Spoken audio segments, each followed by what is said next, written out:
Well, happy Wednesday, everybody. Ben and Woods, 97.3, The Fan. Such a wonderful, wonderful victory Wednesday. Feels so much better. You can already tell. Everybody in the chat is in a much lighter mood. I think the program here is in a much lighter mood. It was much needed. We will get into all of the details from last night's victory over the Giants, 5-1, your San Diego Padres. But I think let's get it started. We got to check on the big guy here, Benjamin Higgins. I usually introduce Paulie first, but I'm going to give you top billing today. How are you, my friend? I'm doing good. I'm hoping to make it to the end of the show today. But for everyone who has reached out, my son is, again, doing better. We're worried we might have to take him back into the hospital. Just things were kind of heading in the wrong direction, but slowly improvement throughout the day. And again, did all right yesterday. So hopefully things are just fine. And I will go back and see him right after the show and make sure things are good again today. So you are essentially on like a high alert call. I think we're okay for now. I'm not too concerned at the moment. Everything I've heard, sleeping comfortably at the moment, and nothing bad going on. So yeah, feel good. And again, thank you all the tier ones and people who reached out. I've been hearing from people I haven't heard from in like years who just making sure that everything's okay. So it's nice to feel appreciated and loved out there, and you guys are really awesome. So thank you. And I mean, when you left yesterday, I don't know how much you listened to, but it was maybe the worst radio of all time. And it jarred us, really, not your leaving, but your urgency in leaving really made Paulie and I very nervous. So we are very happy to hear that everything's better. We are very happy that you're back, and we love you. And we just were a little bit panicked because you don't want anything to happen. It was scary, dude. It really was. I didn't really get to listen to any of the show. I'm dying to know how Ben's box went. I was really excited about that. Oh man, let me tell you about a significant moment in radio history. Whew. Count to five. One, 2, 3, 4, 5. Paper clips. Paper clips. That was it. It lasted all of 5 seconds. It was one of the worst moments of my entire life. I'm going to tell you, I've had some rough days, and that moment right there was right up there. It was a dog ass idea. And I don't know that we're going to be doing it again. Well, next time I'm putting something like potato salad in there to make it a lot tougher. Yeah. For real. Purple loved it. He's the only one that loved it. We were so excited for it. It worked when we did a little test run with Woodsy, who did not know at the time what was in there. It took him 4 or 5 guesses. And our caller got on the very first guess. Took him 2.5 seconds. And paper clips. I think Woodsy goes, well, congratulations on the tickets, but I'm pretty upset because this was supposed to kill an entire segment. It's 9:01.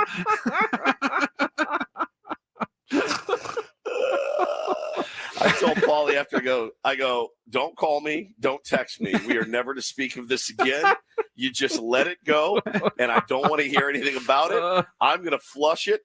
I really had to have the mentality, Ben, of a big league ball player yesterday. I had to put my best big leaguer cap on and say, hey, man, that was an 0 for 4. Not only was it 0 for 4, you grounded into 4 double plays, and you crapped your pants, on the running down to first base. Everyone's going to be talking about it. You just got to flush it and move on. And that's what we did. But yeah, we are Ben and Woods. It's great to have you back. I'm Woodsy. That's Paul Reindl, executive producer, and the aforementioned Ben Higgins, who I was sharing a laugh with before the program today, because I tweeted something yesterday that happened to me that was so funny. I was sitting, I'm home visiting my parents. My dad has just had a major surgery, if you didn't know.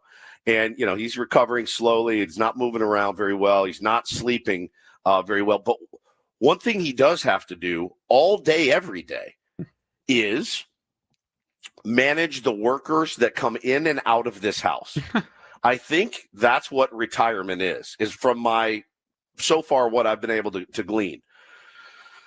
Guys come over. We've had workers here, multiple workers here every single day. And there's something wrong with the air conditioning upstairs. Now, it's been well documented on this program. I am a moron when it comes to anything house related, really anything, honestly, like really, really anything. I'm kind of a moron. But when it comes to when it comes to handiwork type things and handyman issues and plumbing and electrical and air conditioner, washer and dryer, whatever, you name it, I'm out. I know my limitations, and I don't stick my nose where it doesn't belong. My dad, who raised me, is also the very same way. He could not hang a picture. I can't hang a picture. He barely can get a light bulb in. I can barely get a light bulb in. Changing the batteries is about as far as it can go. So I finish up the show, and I have a little lunch, and the doorbell rings, and it's the AC guy. And he goes upstairs, and he's futzing around up there for an hour. And he comes down, and I'm sitting on the couch, and he goes, well, to my dad, he goes, well, I got some good news and some not so good news. I see my dad just deflate. And the guy starts. So anyway, what happened was your coil, blah, blah. And he starts talking in gibberish to us. And my dad, you can see him head just sink. And he goes, so also, we don't have that part. It's going to take a few days to get that part in. I did call. It is ready. But we got to get it shipped here. My dad's like, yep, what are we looking at here? And he's like, maybe Friday, probably Monday. My dad's like, all right, what's the damage? And the guy gives them the bill. And my dad goes, you're joking. And the guy's like, no, unfortunately, like I told you, the coil is a special blah, blah, blah, blah, blah, blah, blah, blah, blah. And my dad just sits there and wears. I'm just watching him get fleeced. I'm watching my dad playing 3-card Monte on the streets of Manhattan, and a guy is just fleecing him for about $2,500. And so my dad goes upstairs, and I get the guy, and I start talking to the guy, and he starts telling me, oh, yeah, man, this coil is a real special coil. It heats up the water at about 28 degrees. The air blows through it. Now, what happened, that might sound cold, but when the hot air blows through, and I'm looking at him like, buddy, save your breath. You're in the wrong house. What's the price? Whatever it is, we'll pay it. We will pay the thing for your special coil, whatever it is. And the guy walked out, and I looked at my dad, and I go, you and me, man. You and me. Same thing happens to me all the time. I mean, I'm the guy that pays $300 for an oil change. I don't know why, but I'm picturing Larry the Cable Guy in your living room kind of look yesterday. like him. Yeah, he kind of looked like him. Jargon is really the key. I mean, every business has it. We don't sell anything to anyone, but if we had to sell, a radio show to people, we could use all kinds of technical jargon about the radio station to try to we're gonna have to charge you a little, the average quarter hour. Yeah, we're gonna have to charge you a little bit extra for the compression on the microphones, and that's we got the premium compression mics here with the Sennheisers. So if you want the good condenser, we can do that, but it's gonna cost a little bit extra. So probably get it to you by Friday, maybe Friday, but probably more likely Monday. Jargon gets you every single time because you want to act like you know what they're talking about because you don't want to feel like you're an idiot. So you kind of nod along like it's making sense to you when it isn't making any sense at all to you. Sarah wants to know, have I really paid $300 for an oil change? Here's what happens, Sarah. When I go in, I get just a regular oil change, but then they say, hey, this thing here, this filter's got to go. It's a filter. I get the upgrades every time I go. They always can get me for the upgrades. That's what I end up paying for. I get upsold. I don't actually pay $300 for an oil change. I get upsold every time I go anywhere. Like, hey, your radiator could probably use this. And you're like, okay, yep, sounds good. Hey, do you want us to add more of this fluid? Yeah, switch it up. Yeah, so the funny thing about your story is that almost the exact same thing happened to me yesterday because I was over at my parents' house and my dad was there waiting for someone to come by to talk about some improvements at the house. And that is also what he does when people come over and they try to sell him things. And my dad is like you, like me, just wants to get through the process. Now, it wasn't the HVAC. It wasn't the air conditioning. It was the gutters, the storm gutters on the house, because my dad has always been very diligent. I've seen him do it over the years, cleaning out the gutters way better than I ever was, getting up on the ladder, at least once a year, maybe twice, making sure all the leaves get out of there. So, the drains are clean. And when it does rain here, it, eventually, because it does actually happen here once or twice. Even if you don't live here in Southern California, think it never rains. It does once or twice. So you do have to keep your gutters clean.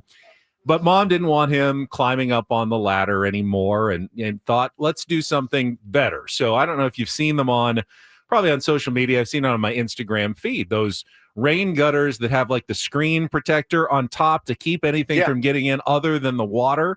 So it keeps them clean all year long. You don't have to worry about cleaning them. They just work. So he was waiting for the guy to come give him an estimate on what that was going to cost. But he had told me who the guy was coming, and don't know, might be expensive, not sure I want to do it. We'll see what he says when he comes. So I'm kind of just overhearing. The guy is Scottish, by the way. He comes in with the Scottish brogue or what, he's got his accent, explaining we're going to repair and clean out all the gutters, and then we'll add the screen on top. And I've looked around the entire house, and he's given him the entire explanation. And my dad, like me, like you, just wants to get through it at the end.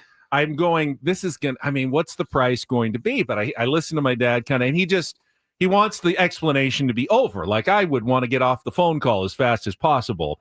So eventually he says, okay, I'm good. Let's just do it. Yeah. Sure. Sure. Sure. And the Scottish guy goes, I haven't even given you the price yet. So apparently he could charge my dad whatever he wanted just to go away and get this done. So he didn't have to think about interacting with the estimate guy anymore from Scotland. I mean, it's just, I was like, so I was sitting there watching and I'm like, is he about to haggle? And he was not in the haggling mood. Neither was my dad. My dad gave him the old, well, what choice do I have, as he was walking out the door. That's when you're screwed. You're like, what other option do I have? I get it too. The last thing my dad wants is to find like another company, get 3 guys like that to come in and give him the same estimate with maybe, $100 different on the price. Just wants to get it done. It's so here in Texas, it is 98 degrees outside. It is right now. It's 6:15 in the morning here, or 8:15 in the morning here. It's 98 degrees. The upstairs, my dad sleeps up there while he's recovering. I go, yeah, you got to get this thing done. Like, you can't put it up. You will die. Like in Texas with the heat, it's so bad. So he looked at the guy. He's like, I don't have a choice. So I'm on the couch. I'm convulsing laughing when the guy leaves. I'm like, this is unbelievable. He goes, hey, look, I know, I passed it down to you. He goes, but my dad passed it down to me. And I've told you guys one story. Remember the story I told you about Christmas? My dad really wanted a stereo for Christmas when he was in college. It was, everyone was getting these big hi-fi stereos with record players. And my dad shows up to Christmas, back from Notre Dame for Christmas. And he wanted a stereo for the dorm. And he told his parents, that's what I want. I want a stereo. Comes home, there's a box there. He opens it up, and it's headphones. And he's like, okay, here we go. The first step of the equation. I got some headphones. Where's the stereo? And he never got one. But it was the headphones with the extra long cord so that he could plug into his buddy's stereo in his room. I got you the extra long cord. Oh, my God. Because and I asked my dad, I go, was that a cheap thing? He goes, no. Honestly, it was like, I don't know what electronics to buy thing. His dad was like, he didn't know. And the other one, he said when he was 12, we're talking 1967. He said every house on our street had the backboard that was, bolted to the standalone garage in the back. Every kid in the Midwest had the backboard and hoop bolted to the standalone garage. So for Christmas, when he's like maybe 10 or 11, he opens it up, he gets it. My dad said it sat there for 2 years in the basement, leaned up against the wall because his dad had no earthly idea how to bolt it on. And finally, only when they hired a guy to come finish out their basement and hang paneling and stuff like that, my grandpa goes, hey, bud, if I give you like an extra $50, can you put that thing up on the garage? The guy's like, yeah, dude, no problem. He had it up in like 10 minutes. So this is like, we're talking generations of inept male behavior in my family. And I'm sure I will pass it on to my children as well. But watching him get fleeced in real time, the guy I swear to God, he was making stuff up. He was making terms up. And my dad's just, all right. Yeah, sounds good. Guess I don't have any choice. It was an incredible afternoon here. Worth the trip. That part alone was worth the trip. I forgot to tell you guys, I actually Colonel Budget actually splurged on something recently, and I got to set it up yesterday when I was home. And I must say, at least in the initial reviews, I can't believe I waited so long to buy this, because another doll. No, and it's a bigger one. It's something that I kind of robotic one. it is a robot actually, but it doesn't do that. A Roomba. I got the Shark 2-in-1 mopping and vacuuming robot finally from Costco. I saw it. The price was good, and I'm always sweeping and mopping and cleaning our floors, and I thought, I know there's a better way, but every time I look at it, it was like $600, $570, and I'm going, you can't be that lazy that you're going to pay that much, and is it going to even work? But finally, I went to Costco the other day, and it was on sale. It was like under $300 for the Shark. The reviews were pretty good, so I pulled the trigger. I got it. I set it up, worked it for the first time yesterday. It was amazing. The floors are pristine in our house. For the first time ever, loved my 2-in-1 Shark vacuuming and mopping robot. Amazing. Well, the only thing I will warn you of, and I'm sure you've already heard the horror stories, you have one dog left in the rotation. I don't know her vomit or poop schedule if she ever does it in the house.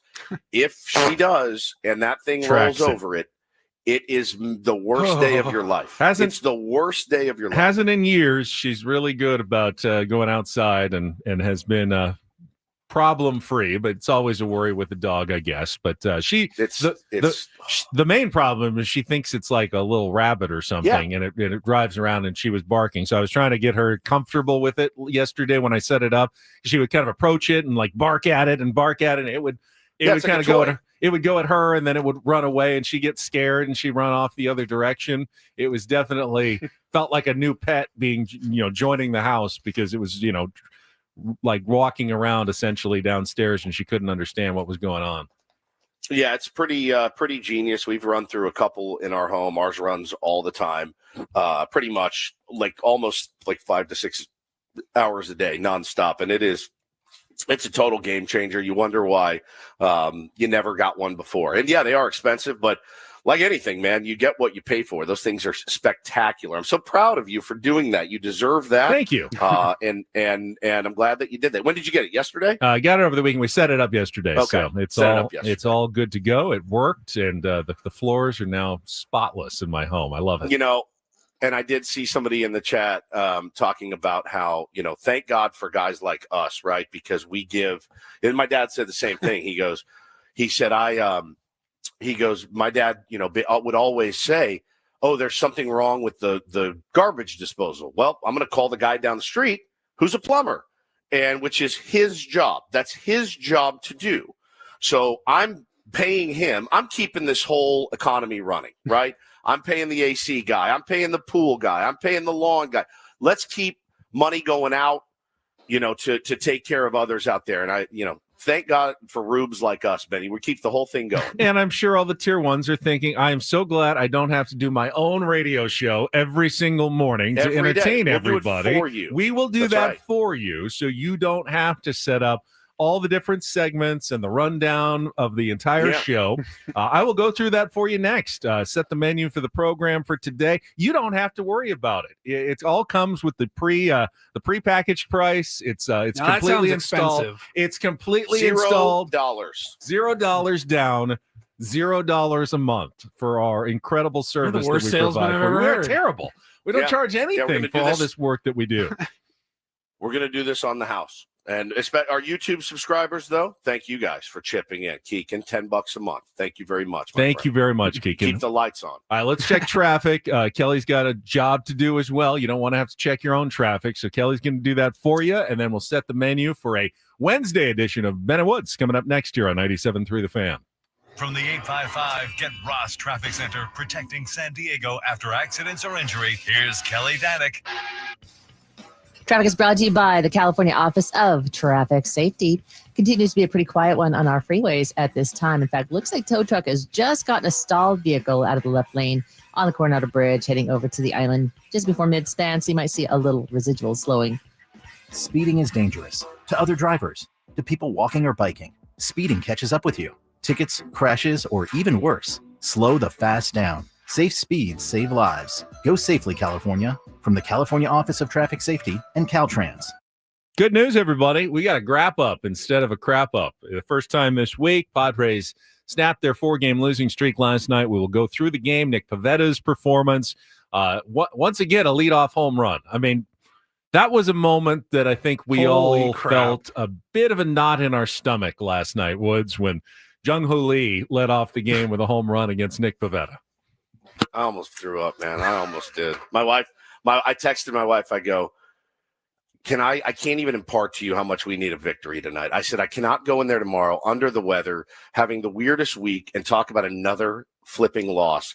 Right after he hit the homer, Hannah texted me. She goes, "What's that do for you?" I was like, "You stupid." I was like, "God dang it, dude." I was like, I can't believe this. I cannot believe it. How many runs is that in the last 5 games in the first inning? That's 6 home runs in the last 3 games in the first inning, which is nuts. I mean, that's completely nuts. But yeah, the first inning has been a major problem. Stupid sport for your San Diego Padres lately. But after that, no problem at all for Nick Pavetta. We will talk about his performance, the offense, the lineup that Mike Schilt put out yesterday, the injury updates from your San Diego Padres as well. We will pay off Jesse Agler's Incorporator. I'm sorry that I missed Jesse yesterday, but you did give him his Incorporator word. How was Jesse yesterday? He was great. He's always great. Oh, he was calm and rational. I can't believe Jesse Agler made everybody feel a little bit better during his appearance, like he always does. You're right. Spicy. He was a little spicy though in his tone, but it was still the same like calming, soothing message. Well, I think Jesse usually is the voice of reason in San Diego, and I'm glad that the Padres were able to get a victory yesterday to probably back up Jesse's words of zen and calmness, but spicy, a little bit spicy as well. A little spicy. We'll go through the rest of baseball. Padres, glad they won yesterday because they did not get a lot of help from anybody else around baseball yesterday in the playoff chases. We'll go through that. We'll have our regular segments as well. Don't do this. Take on Woods. Sorry I missed you guys yesterday, but we will have an opportunity to qualify for Las Vegas, a Reindl Report, and more coming up on a Wednesday morning. Free, once again, to listen to. Yep. And we do not charge you for this program every single day. We do appreciate the tier ones who are the gold members in the stream for all the extras that they provide for us. We will be back, though, with our Padres Wrap-Up, talk about last night's win, hopefully setting the ship back on its correct course now on San Diego's #1 sports station, 97.3 The Fan. Gambling problem? Call 1-800-GAMBLER. GEGE 0000466. For a full list of games and rules, play at 7 Mile Casino. Visit 7milecasino.com. First, though, Woods and I talk about our card room in Chula Vista, 7 Mile Casino. It's not just the closest. Yes, it is the closest, and it's a big selling point because no one likes to spend a couple hours in the car getting to and getting back from their card room, but it's the best, Woods. I mean, I've been in a few of them around, most of them, I think, around the county at some point. 7 Mile just far exceeds all my expectations when I walk in. Yes, sir. It really, really does. And the best part, the proximity to downtown, to Petco Park, it's just 7 minutes away, guys. So I like it when it's really, really easy, and that's really, really easy to get to. Really easy once you park and get inside as well. No big parking garage or anything like that. Also, you're going to walk into a smoke-free environment. You're going to walk into a card room, not a slot machine room that's going to be driving you crazy with those sounds all night. Just a really cool place to go sit and play some cards. Have a great meal at Sammy's, whatever time of day. They are serving it up 24/7. Of course, the great Sammy's wood-fired pizza favorites like the pizzas, the pastas, and the chopped salads. But the players menu has great Asian dishes like the Kung Pao chicken. I love that Asian pork chop that Woods loves. And, of course, the messy sundae. I didn't win the contest this year, but it's their famous dessert at Sammy's. You can get 24/7 from Sammy's food any time of the day. Check it out. 7 Mile Casino, just 7 minutes from downtown.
Hey players, things are about to get real here in San Diego.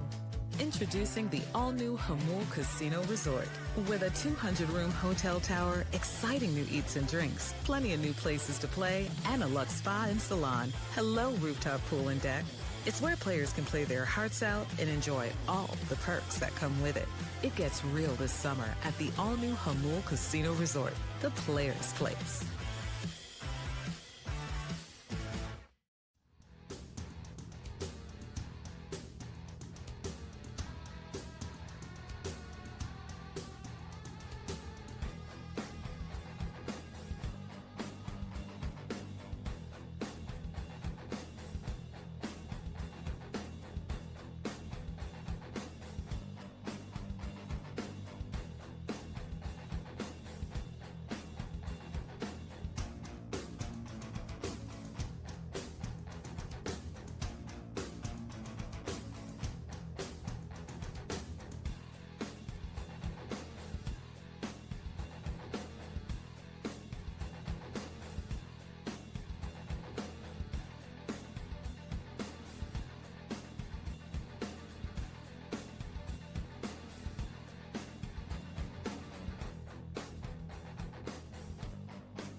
All right, whatever we're talking about on The Fan, it is presented by Paramount Plus. You can't count on much these days, but you can always count on Sundays with the NFL on CBS and Paramount Plus. Watch your local NFL game live every Sunday on CBS and Paramount Plus all season long. Visit ParamountPlus.com/NFL to get started today. And what we're talking about right now, the San Diego Padres. Before we get into our wrap-up, Woods and Paul, what did you think about yesterday's lineup as penciled in by the manager, Mike Shildt? Of course, didn't include either Jackson Merrill, who remained on the shelf with the ankle injury. The updates were somewhat positive. I guess the fact that they didn't put him on the injured list is encouraging, but, you know, this is now 2 days in a row that he has not played, and you wonder how long do they really want to go before deciding, let's just give him the next week off and make sure he gets healthy for the stretch run. Oh, I mean, I think that it made we talked about it a little bit yesterday after you left. It makes it a little easier for Mike Shildt to get guys in the lineup. Of course, you don't want Jackson Merrill ever out of the lineup, but if he's injured, it kind of gets the Wolves, keeps the Wolves at bay a little bit, Benny, because then you can move things around and get guys like Ryan O'Hearn, who is they have not lost a game with him in the starting lineup yet. And I did find it interesting. Somebody tweeted yesterday. I was like, that's pretty funny. And I know it's not. It basically said, interesting that a guy who's basically rides the pine slots right into the number 4 slot when they do decide to play him. Like, you got a cleanup hitter essentially sitting on your bench. And I get the matchups, I get all that. But at this point, with Jackson being out, Benny, makes it a lot easier to get him in. And lo and behold, he produced again. So just a guy I really like. Love seeing him in there. Love seeing Laureano in there. I love what these guys bring to the table, man, every single game. I really did. I think O'Hearn in the fourth spot was a great place for him. And I would like to think that even when Jackson Merrill comes back, that you might want to keep Ryan O'Hearn up there at that point in the lineup. Jackson Merrill, I think, profiles well the way he's been playing as more of a 6-7 hitter at this point. And I think your best lineup includes Jackson Merrill, obviously, but maybe not in the top 4 in the order anymore after the acquisitions that you've made earlier this season. We can continue to discuss whether Luis Arraez should be hitting second. At this point, I think the answer is clearly no. Right. As much as we love Luis Arraez, and he can give you a 3-hit game at any moment, and he will. He'll give you some more 3-hit games. He just did the other day. The rest of the season. Yeah. To me, Luis Arraez projects right now in his current state as more of a bottom third of the order, a really, really good bottom third of the order hitter.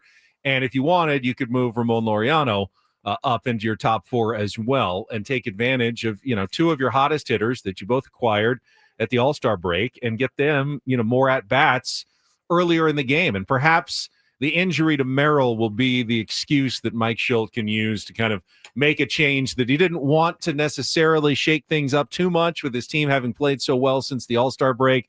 But now he's kind of got that opportunity to mix things up without it looking like a demotion to anyone in his lineup. Well, it's certainly a scarier looking lineup, I think, with O'Hearn and Gavin Sheets in it against a right-hander. Gavin Sheets hit the hardest ball of the night for a double, 111 or 113 off the bat, absolutely torched one.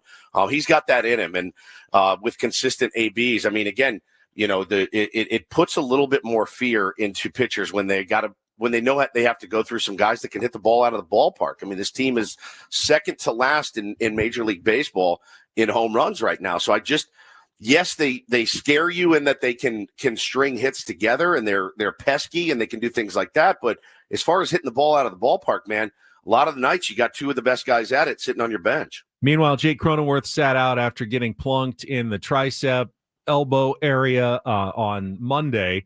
And it's such a good thing that the Padres have had Jose Iglesias, especially the second half of the season. He got off to a bit of no doubt a slow start, but he has come up with a lot of big hits, big at-bats, had another one yesterday with the bases loaded. We can go through it, but had him in for Jake Cronenworth, sitting in that 8 slot, very valuable guy to have on your roster. So, yeah, I was happy. I don't think we'll see Gavin Sheets. I just don't think there is, when everyone's healthy, regular playing time for Gavin Sheets, unfortunately. But, it's good to have at least one power bat coming off your bench when you're down 2 or 3 and you got a couple guys on base and, you're at the bottom of the orders up and you can hit for someone with an opportunity to get a big 3-run home run. It's good to have at least one of those guys on your bench late in the game. And I think ultimately that's going to be Gavin Sheets' role going forward for the Padres. Yeah, couldn't agree more.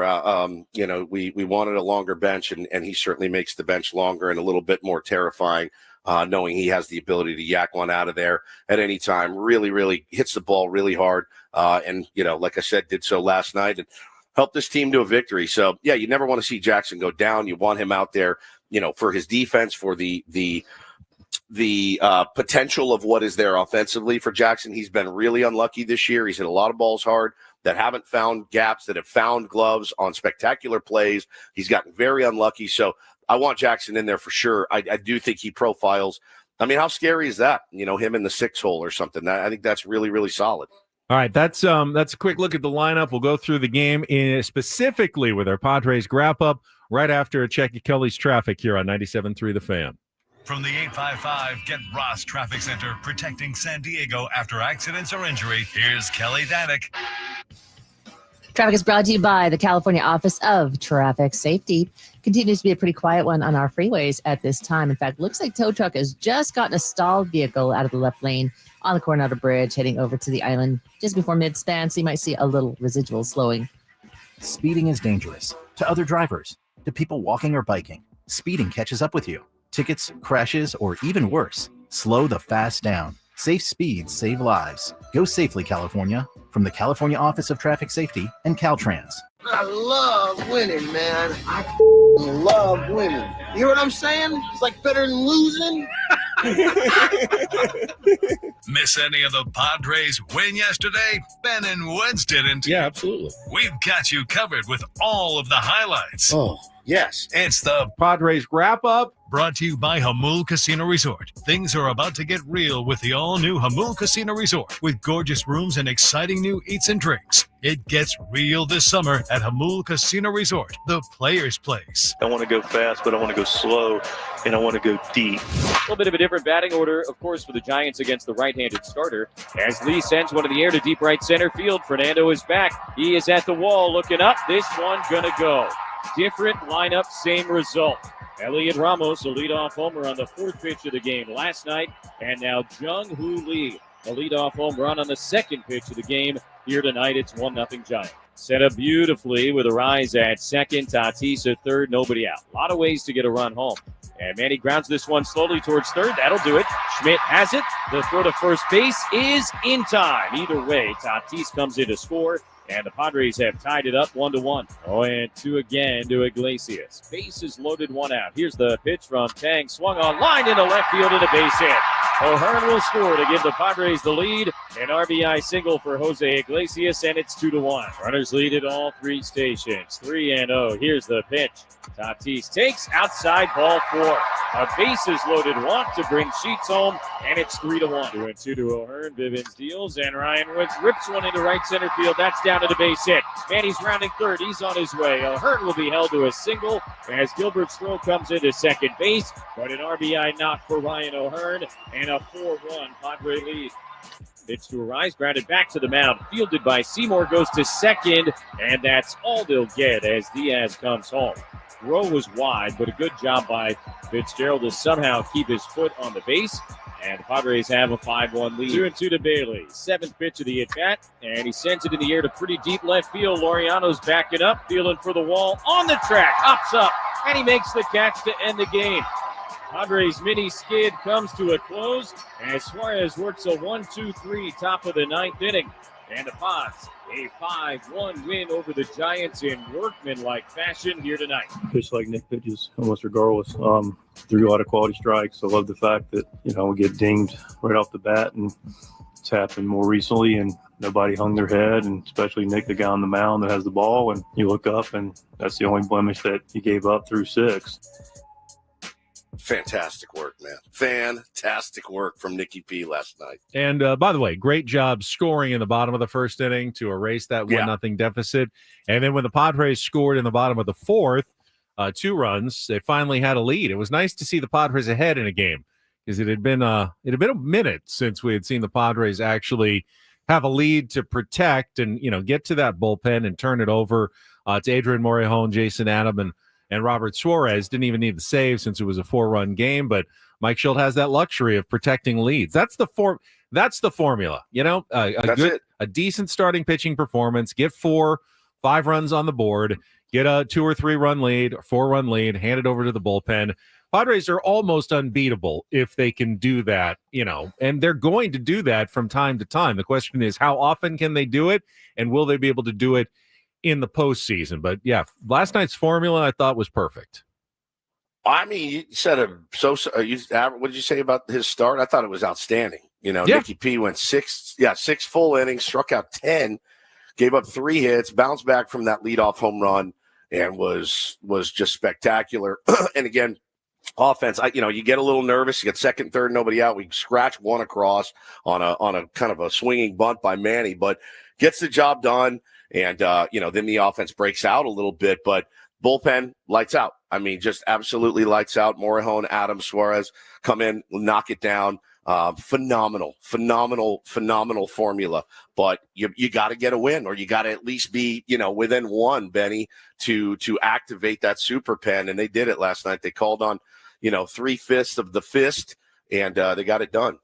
The one thing that the Padres didn't do last night, and really has been the biggest differential, what they didn't do during the 4-game losing streak, what they didn't do during the 4-game losing streaks that they had done earlier in the season, was hit with runners in scoring position. And to me, I think it's like for most teams, it's generally the thing that tells you whether they're winning or losing. Last night, the Padres actually won despite going 2 for 14 with runners in scoring position. You're going to need to do better than that. The Padres are close to unbeatable. When they can hit, 4 for 9 or, 3 for 6 even, or 5 for 12 with runners in scoring position, they're going to win because they get a lot of opportunities generally with runners in scoring position. They get on base pretty well. They get guys over well because they're a good base running team and get guys on second and third. So it just is a matter of how consistently can they hit with runners in scoring position. Didn't really happen last night. I mean, their first run came on a Manny out. It was an RBI grounder, but that's an 0 for 1 with runners in scoring position. I think it was just the Iglesias single and the O'Hearn RBI single. And those were the only 2 hits they had in their 14 chances. So that was a game where you could have scored 10, 11 runs. You settled for 5.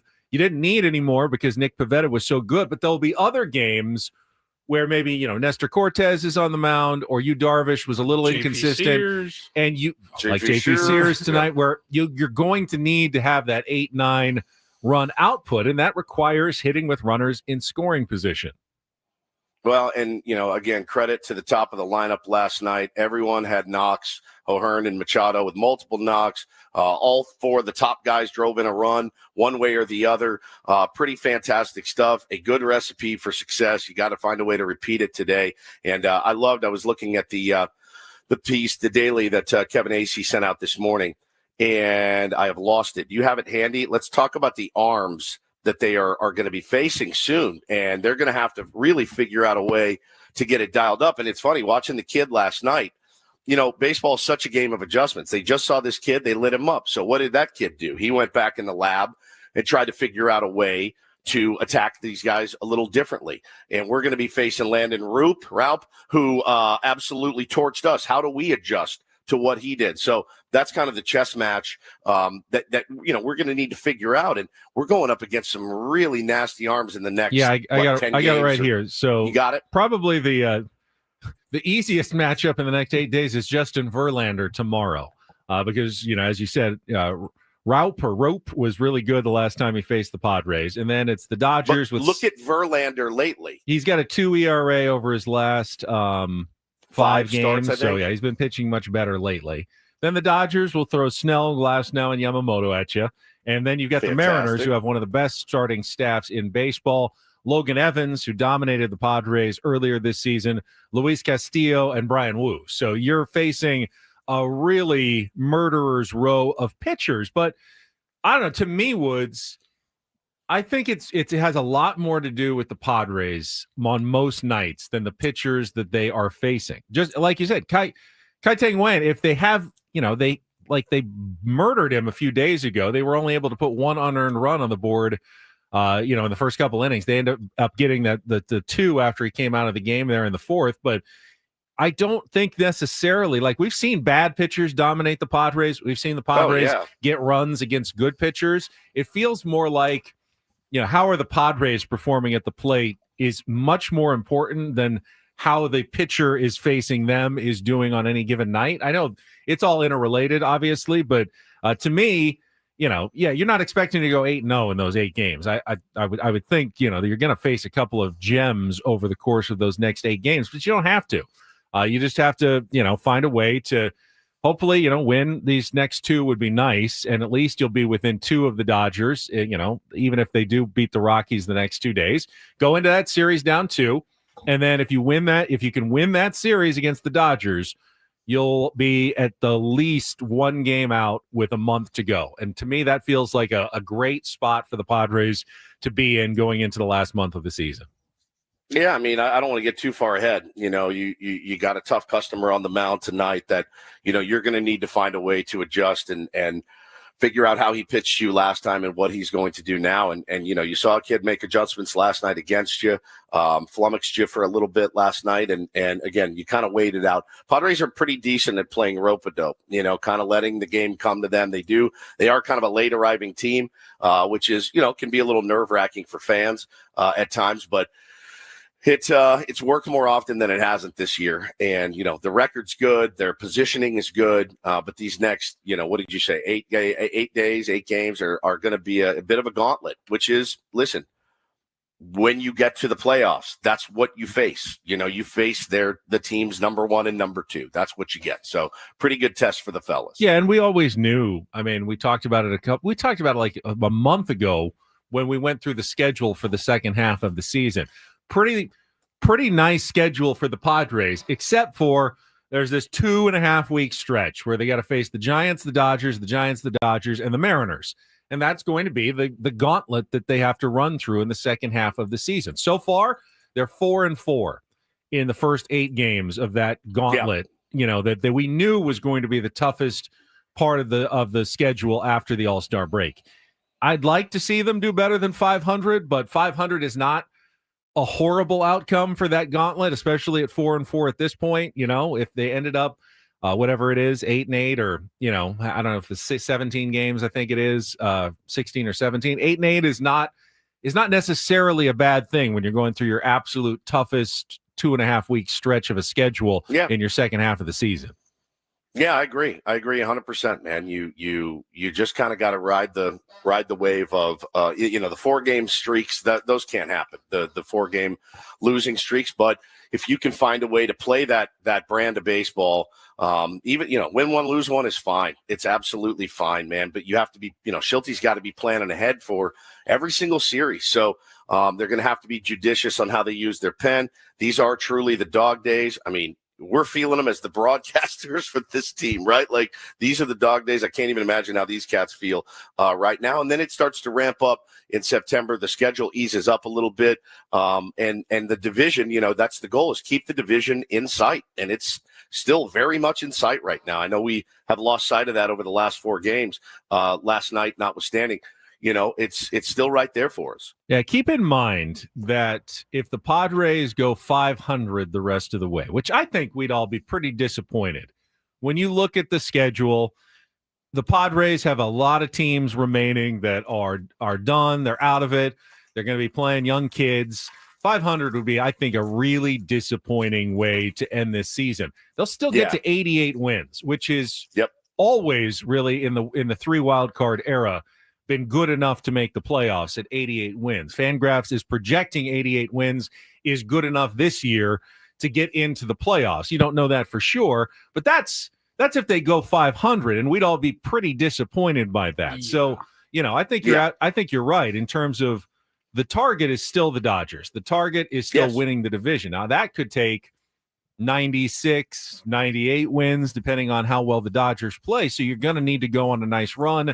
You're going to need a winning streak here or there, and you're going to need to play consistent baseball. But in terms of the panic, we can tamp it down a little bit. AC had a great line. He said, the Padres, the longest 4-game losing streak in the history of mankind, came to an end yesterday. But it did feel that way, I think, among Padres fans, that it just was like, it felt so much longer than it was because it came against the Dodgers.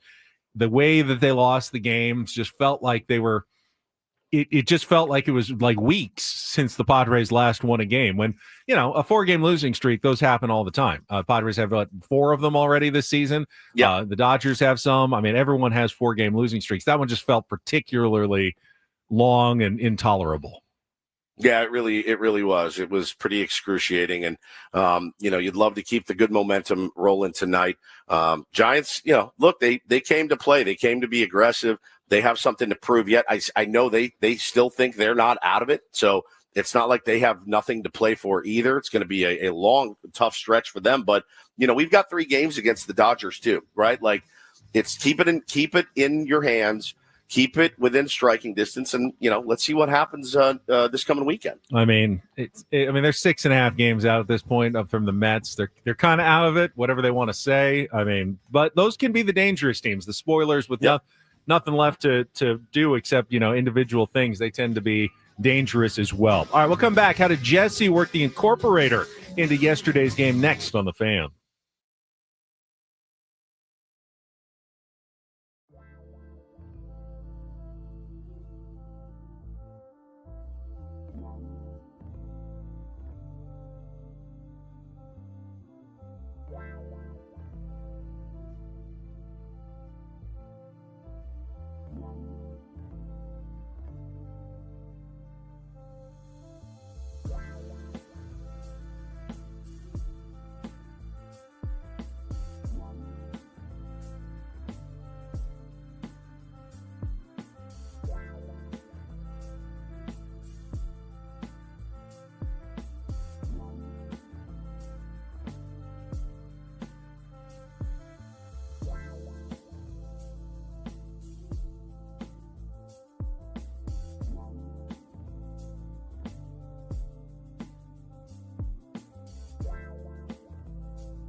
As I mentioned a little bit earlier, the Padres got zero help yesterday. But fortunately, they're in a position where they don't need help as long as they take care of business. And the Padres took care of business last night with a 5-1 win over the San Francisco Giants. But what's the rest of baseball? Well, everybody that is contending for the playoffs in the National League got the win yesterday, including, of course, the LA Dodgers, who bounced back from their loss to the Colorado Rockies on Monday with an 11-4 win at Coors Field. Shohei Ohtani hit his 44th home run. So Padres remain 2 games back in the National League West race as they get ready for the big series at Petco Park this weekend. Elsewhere in the wild card race, the Chicago Cubs, a bit of a surprise here, swept a doubleheader from the Milwaukee Brewers. For the Milwaukee Brewers, they've been playing so well that those 2 losses match their total number of losses since July 27th, all in one day, as they lost 6-4 and 4-1. Now, they're way ahead for the first seed. So at this point, if you're a Padres fan and the Brewers are playing anybody else in the National League playoff chase, you just might as well cheer for the Brewers and let them pull away as far as possible. So the Cubs actually picked up a half game on the Padres and moved 2 games ahead for the first wild card spot in the National League by sweeping that doubleheader. I think they still have 2 more against the Brewers. This is a 5-game series to make up for an earlier rainout earlier in the season. So Cubs won twice. The Phillies won. They beat the Mariners 6-4. So they remain in the 2 seed right now in the National League playoffs. Ultimately, if you catch the Dodgers, you also want to catch the Phillies and try to get that bye in the first round of the playoffs. The Mets beat the Nationals 8-1. Juan Soto hit his 31st home run. And the Reds beat the Angels 6-4 with a 2-run 9th inning, snapping a 4-4 tie, which means the Padres remain 2.5 games up on the Mets, who have the 3rd wild card spot right now, and 3.5 games up on the Cincinnati Reds, who are the first team out. So as long as you stay ahead of either the Reds or the Mets, you are still in playoff position for the rest of the season. You have that 3.5 game cushion right now over the Cincinnati Reds. Yeah, Reds are playing really, really good, man. Won 3 straight. It's nobody's going away. That's the thing, is you just got to keep maintaining where you're at. And yeah, the scoreboard watching, it started for me back in April, but it starts for most people right about now. This is where it gets a little bit dicey every single night, Benjamin. So with the playoff chase going on here, obviously you're watching what's going on in each and every day. The Reds at 67. But the best thing about yesterday for the Padres is another day closer to the end of the season. And that's what you have. When you are in playoff position, you have the advantage of the calendar. And even if you don't make up any ground, even if everybody else wins, the goal now is to get, as many games as possible toward the end of the season and just run the clock out on the teams that are chasing you. So in that sense, it still was a good day for the Padres yesterday because they got 1 game closer to the end. How many are left now? We got 126, which means 36 games remaining in the season for the San Diego Padres.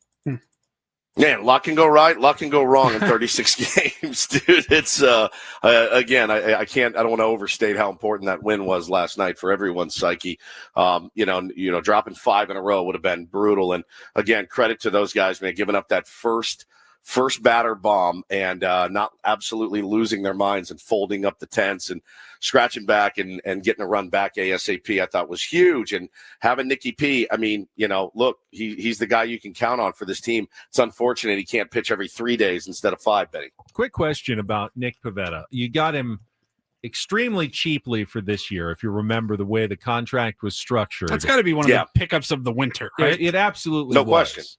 Now, next year, he's going to be more expensive because the way they structured, I think his contract goes from like $4 million to $19 million or something next year because of how they kind of backloaded the contract. And then he can opt out, I believe, at the end of next season. If he has another good year, you figure Nick Pivetta is going to want to hit free agency again. And if he doesn't have a good year, he can opt into his contract for a 3rd and a 4th year. But then you're worried about, if he didn't have a good year, do you really want him? Is Nick Pivetta someone who you would consider at all thinking about trading in the offseason? I know this is way off. It was something that crossed my mind yesterday as I was thinking about it. You need starting pitching so badly. And I think even at $19 million, if he pitches like he does this year, that's That's still kind of a steal, at the going rates for starting pitchers right now.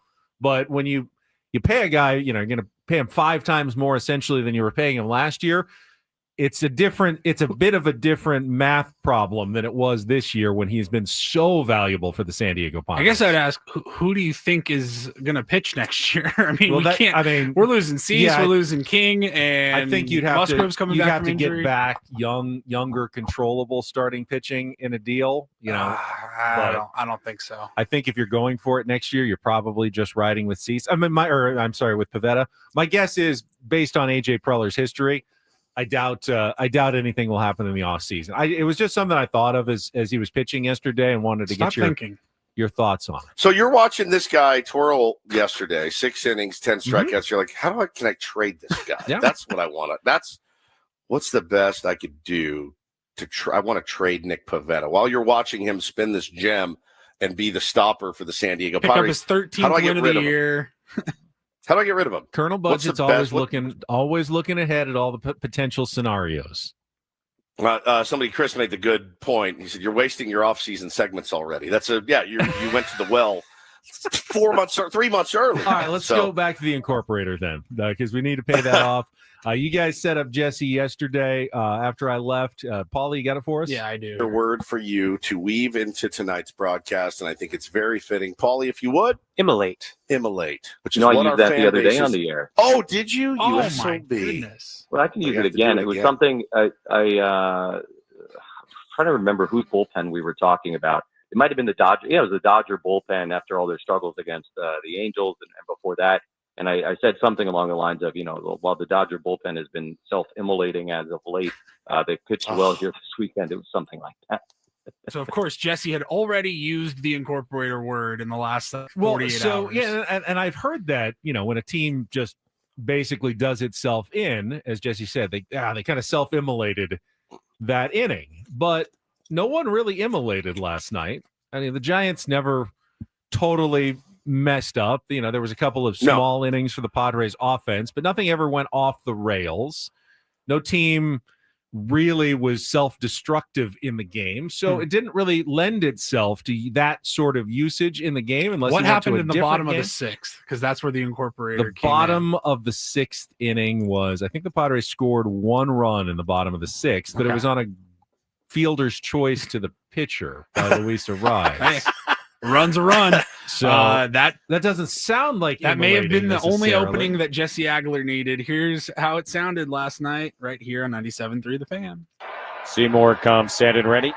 Ariz looking runner-ish, not going, and Machado sends it foul out of play right side, 1-2.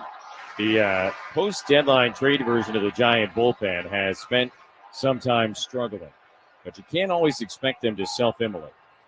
And he takes up and in 2-2. So that's the reversal. That's the, hey, it didn't happen last night, so let's point it out right here in the bottom of the 6th inning.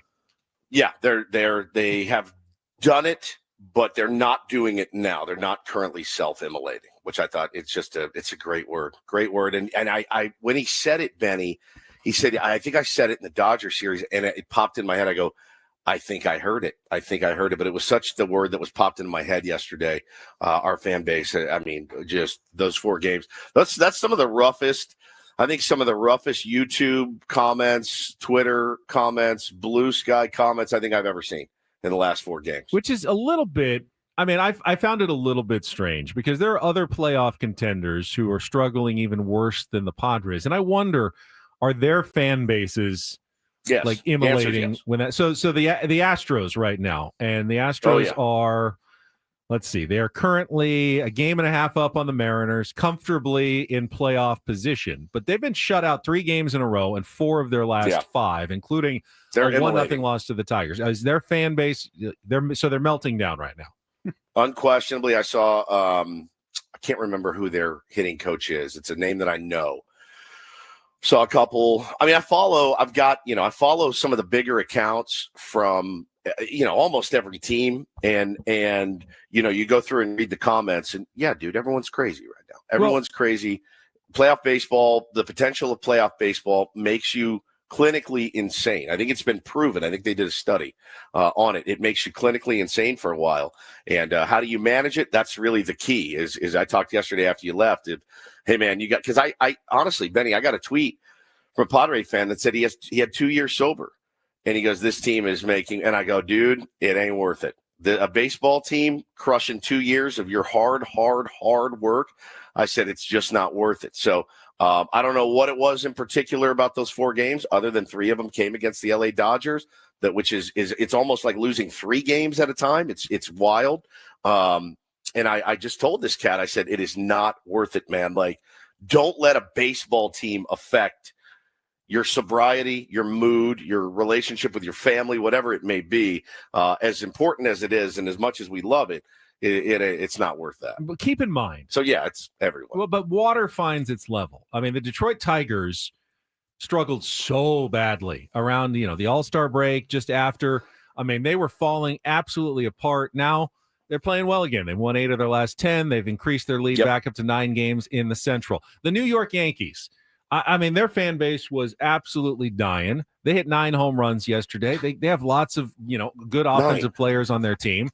They're still in playoff position. The Cubs, I have a couple of Cubs fans. 9 home runs? They had 9 home runs yesterday. 9. Yes. 9 in a game. The Cubs fans, I have a couple of them that work with me at Channel 10. I mean, every single time I saw them, they're like tearing their hair out at the Cubs. They just swept a doubleheader from the best team in baseball, the Milwaukee Brewers, and all looked pretty good in Cubs world yesterday. If they're able to do that, they'll be dangerous come playoff time, and they're certainly trending toward the playoffs with a 2-game lead at the top of the wildcard standing. So all these teams and all these fan bases who were absolutely in the torture chamber within the last, couple of weeks, even within the last couple of days, they all emerge out of it and they start looking reasonably again. And I expect how things will be for the Padres fan base as well, hopefully in the next couple of days again.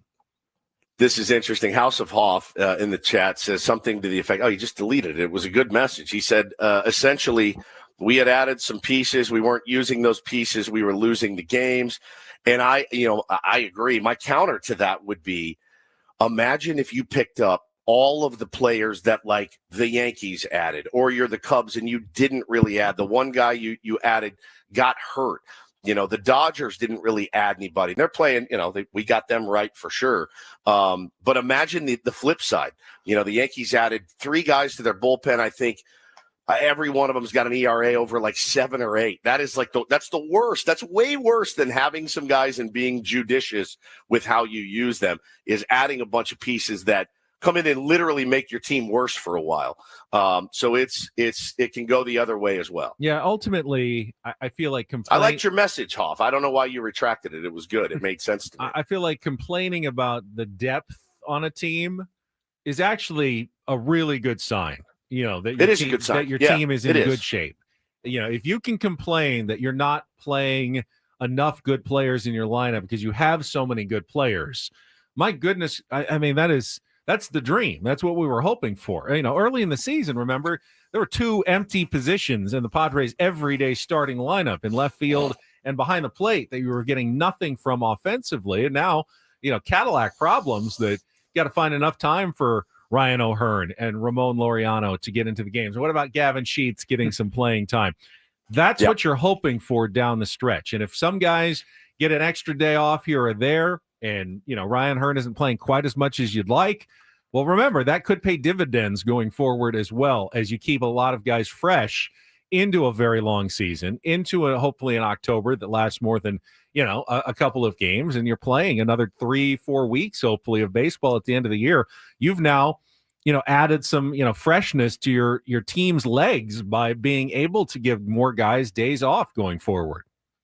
Yeah, Joe said it. The Padres self-immolated against the Dodgers. Is that correct? That's the exact way that you want to use that word. And yes, I think that's exactly what they did against the LA Dodgers. And hopefully that trend does not continue this weekend when the Dodgers come to our house. But again, like the Astros got shut out 4 times in 5 games. That's crazy. That's more of a self-immolation than losing 3 one-run games in 4 days. To me, that's baseball. That's not self-immolation. That's baseball not really going your way for a short stretch of time over the season. Self-immolation is when, we just saw this 9-1, and then we got 12-0, and then it was 6-2, and you're just getting bodied every single day. One-run losses are going to happen all the time, and occasionally they're going to string a couple of them together.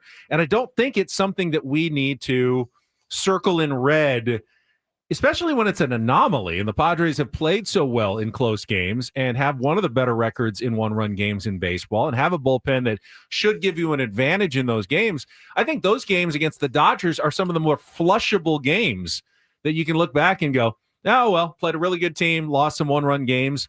Move on, turn the page going forward. Yeah, Friday and Sunday's losses in LA, they didn't bother me as much as maybe they should have. Saturday did not bother me as much. Saturday was bad. Saturday was the one. If they won Saturday and you still lose the series, you're feeling okay. You're like, man, that's 2 one-run losses on the road against a really, really good team that was supposed to win 150 games this year. And it just didn't happen. But it was the way like Saturday's loss like sandwiched in between there. The way he lost on Saturday, dropping balls, getting thrown out at second, giving up 6 walks in the first inning and a half. I mean, it was brutal, and that just compounded things. But remember the games that the Padres, when they won 14 of 17, hottest stretch of the season that just happened, the 3 games that they lost were all horrifically bad. They had the 8-5 loss to the Cardinals where they blew the 4-0 lead that they had early in the game. That one was terrible. Yep. 6-2 loss to the Diamondbacks in that game that, Brandon Pfaadt dominated the Padres. And, I mean, we all felt terrible. And then the Red Sox game, the 10-2 absolute drubbing. Those are 3 terrible games right in the middle of your best stretch of the season. Those games are inevitable. Every team plays them, usually once a week or so. Sometimes, if you're lucky, they only pop up once every 2 weeks, but you're not going to avoid the 6-0 loss to the Dodgers occasionally. Even when you're playing hot baseball, the bad games always happen in a Major League Baseball season. Padres Pat in the chat said, I prayed for Ben's family multiple times yesterday, and he repays me by proposing to trade our controllable ace in Nick Pivetta. Ben, wow. He's not controllable. That's the thing. It's the opposite of controllable. Well, I mean, you just have to pay him. Well, yeah, right? You can pay anybody you want, that's a free agent to come play for your team. I'm saying he's an asset that you have, but may not have after next season. So just on the long lead calendar, something just to think about in the offseason. Yeah, no bad ideas in brainstorming, huh? No bad ideas. Just throwing it out there. Everybody wants to know when we are going to talk about the 2 fans on the field yesterday. And that, of course, will come in Don't Do This, correct? Yep, that is coming up next. Don't go away. Don't Do This follows on Ben Wood, San Diego's #1 sports station, 97.3 The Fan. First, though, talk about SDFatLoss.com. I was just on the scale this morning, and I am proud of myself because it's now been over 2 years since I finished the program with SDFatLoss.com. I lost 40 pounds in the summer of 2023, and I have not gained a single pound back in the entire 2 years, thanks to the sustainable strategies that I learned when I was on the program from my counselor. It was about eating the right portions, the right times, but it was all real food. I was not buying any shakes or bars or meals from SDFatLoss.com. They don't sell them. You don't have the opportunity to do that. They want you to eat regular stuff, normal food from the grocery store. I ate a lot of chicken. I ate a lot of steak and vegetables, and I lost the weight fast, up to a pound of fat per day, 10 to 20% of your body weight in just 60 days when you follow the program. Learn how it can work for you by going to SDFatLoss.com, setting up a free consultation. They'll tell you there are no injections, there's no exercise necessary to lose the weight, and they will keep you on track throughout the 2 months, and then they will help you keep it off when you're done as well with their maintenance strategy. So many tier 1s have done this. My colleagues in this building have done this program. I think I feel like I'm one of the best success stories because I have never been able to keep the weight off, and I finally have done it. Thanks to SDFatLoss.com. Again, get your free consultation and take $200 off here in the month of August when you sign up for the program at SDFatLoss.com. Results may vary.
Hey players, things are about to get real here in San Diego.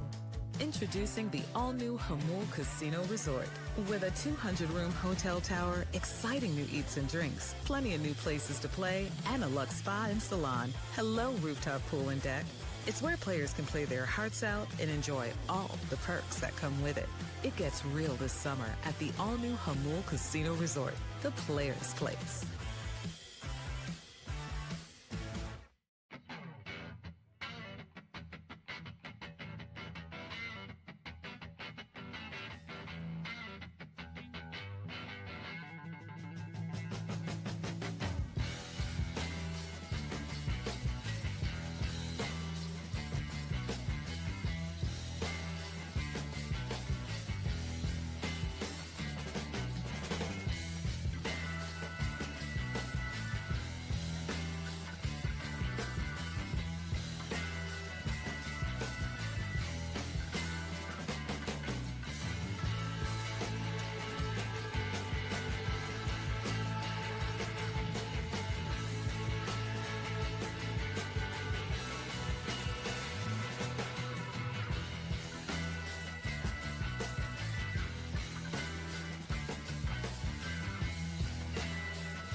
Don't do this. Brought to you by Trust and Will. Don't. Leave your entire estate, house, kids, and life savings up to chance if and when you die. Do. Set up a Trust or Will online at trustandwill.com. This is a lot more affordable than you think. Visit trustandwill.com for more info. I will get us started by going back to Petco Park last night. And guys, I don't remember one time this season or even in recent history seeing a fan interrupt a game by running onto the field at Petco Park. But it happened twice in a span of 2 innings last night. Now, I saw a video of one of them getting tackled by security out in right field. There's a video of multiple. I didn't see the other one, though. But someone said it was a streaker. Now, did they take their clothes off? Okay. No. You're using that term right. And that they were running fast. Okay, because a streaker to me implies you have taken at least most of your clothing, if not all of your clothing off. And I did not see any video of anyone taking their clothing off at Petco Park. No, it was weird because it was a kid.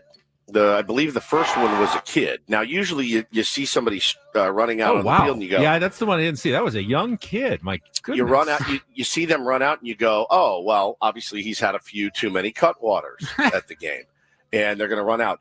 If this kid had any Cutwaters and ran on the field, we have some serious, 12 serious or 13, discussion. Looks like. Yeah, I don't know what Where got his into parents? him. I don't know. Yeah, what Probably the hell drinking happened? Cutwaters. Probably drinking Cutwaters, Benjamin. What the heck?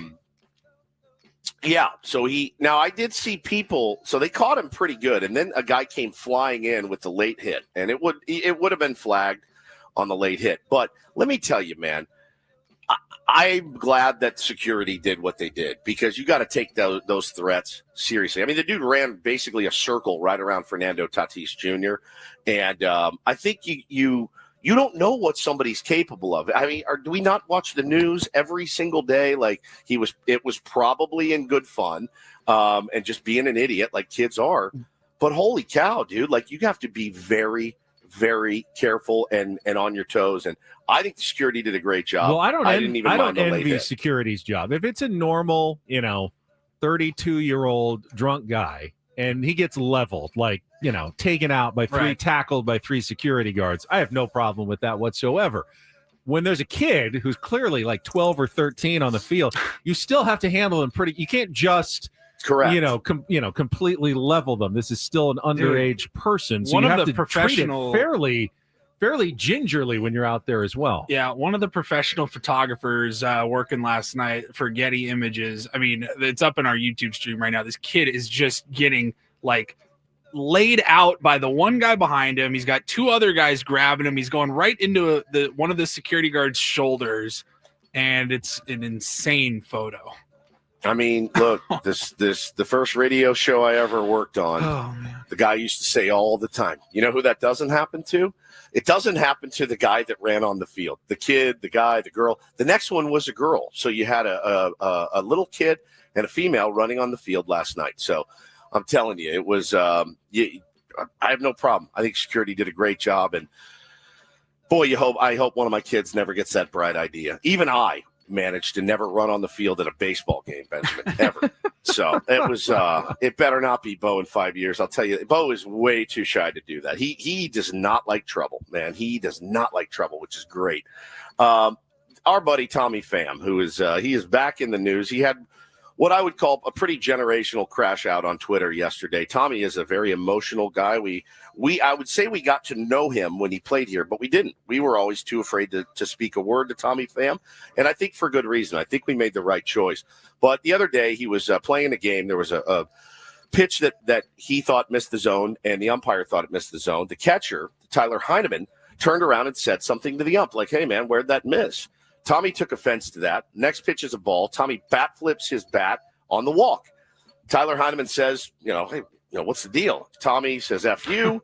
They start going at it. Bench is clear. Well, then people started going to they went to Tyler Heineman. They asked him. He said, I didn't say a word.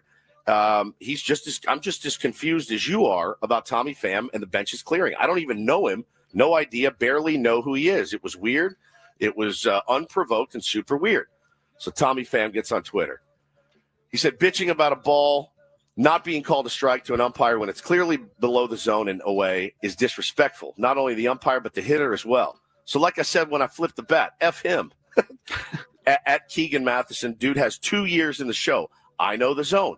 So then people started coming after Tommy, and he kept responding, and he kept responding. And then a Blue Jays fan tweeted him. He said, you're 37. You're acting like this on a non-playoff Pirates team. Just retire and start a family. Already, Tommy, tough knuckles. Tommy says, your profile pic is of someone who takes steroids, loser. And in his profile pic was what is the guy's name for the Blue Jays? Addison Barger. Addison Barger then had to make a statement. He said, I was never suspended for steroids. I was suspended for a stimulant, probably Adderall or something back in the day. So Tommy deleted the tweet. I'm proud of myself. He crashed out super hard on Twitter and is getting mocked. I mean, he's like one of the guys I wouldn't mess with. And I know I see people calling him a fake tough guy, but I heard an interview where he's not fake. I heard an interview where he said that he does Muay Thai. I'm a very good fighter. I don't do Muay Thai, Kung Fu, and box for no reason. That's right. That's right. Now, why am I'm not messing with that Tommy dude. Pham. I do not care. I want to apologize. The issue is the issue is not that Tommy's a tough guy. You need some tough guys, and I think teammates generally like that Tommy is ready to go swing it. In their defense at any moment. The problem with Tommy. And I'd hope that he even realizes this. He's one of those guys that is looking to be offended. Like he is looking to see disrespect in something that a catcher complaining to an umpire about a strike call or ball call is not intended to be disrespectful toward Tommy Pham.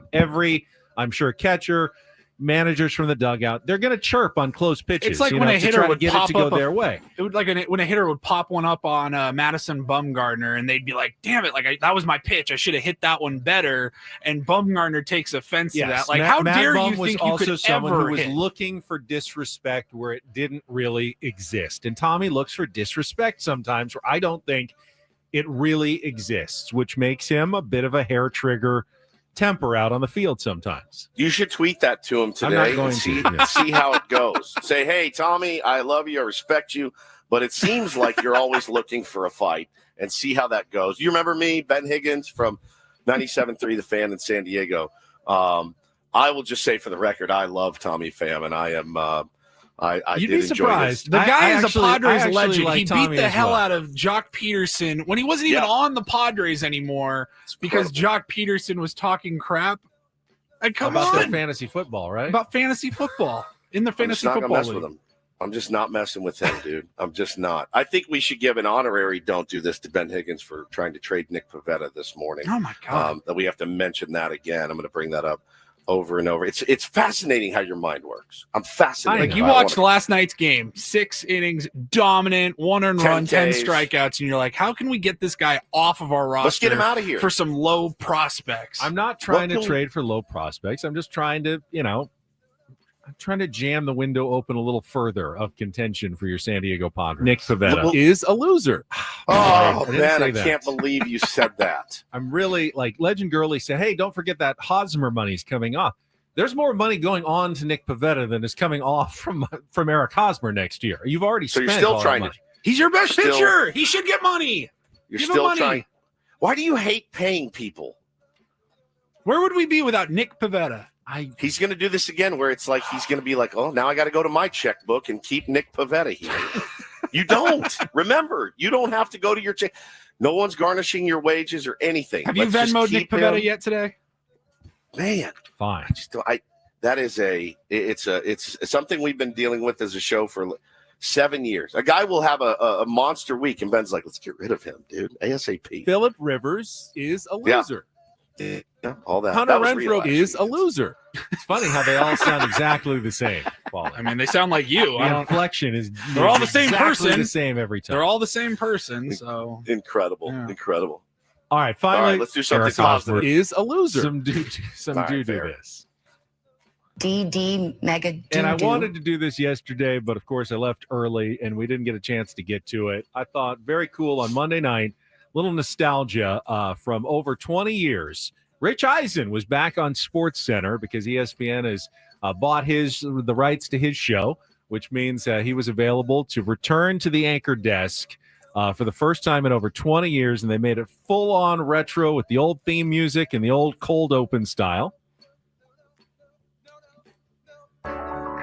Oh no, that's the wrong video. That's Hang the on. wrong Let me get video. the intro for you. I'm so I sorry. like that one, though. Hey, how you doing? That's all right. We can. That was one of the SportsCenter commercials. Oh yeah, they also that they did the used to do. SportsCenter. The This Is SportsCenter Here we go. commercials. Ah, Love sounds that like a music. I don't know why child. they ever got rid of it. My childhood. Tonight on SportsCenter, the preseason Monday nighter. Smooth jazz. I mean, it sounds so. All the It headlines. sounded so good, but the end is where it really got you because, of course, Rich Eisen famously had a co-host for most of the Sports Centers over the years, and he took a moment to remember the late great Stuart Scott.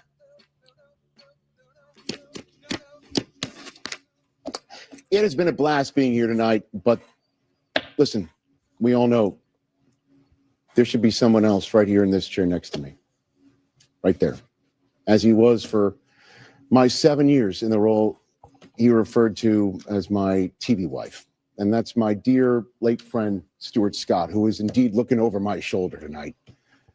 I frequently think of Stuart a lot and what he might think of the sports headlines of the day, like, say, Bill Belichick being the head football coach at his beloved school. We used to host sports centers after LeBron's high school games. So what would Stuart think of James still playing at age 40 with 40,000 points? And with all these new crossing of sports TV streams, like, say, ESPN buying NFL Network and partnering up with my daily show, what would it look like if Stuart sat in with, say, Ernie, Shaq, Kenny, and Charles when Inside the NBA comes here to ESPN this fall? I could go on and on because I miss Stuart so very much. He should be in that chair with me, with us tonight. And that's spirit. Awesome stuff from the incredible Rich Eisen. Incredible. I don't know how you got through it, man. That was Incredible. Pretty amazing. That's Don't and Do This for Wednesday. That was Don't Do This with Ben and Woods on 97.3 The Fan. We're going to take a quick time out. Now, Rich Eisen brought something up there that ESPN, of course, has acquired the NFL Network. And there's also a rumor out that they are potentially buying MLB TV as well. I saw that yesterday. It's not confirmed. I saw it too. I mean, that could change a lot going forward. I want to talk about that when we come back, and some of the big changes maybe coming to baseball. You guys brought up the realignment talk from Rob Manfred a little bit.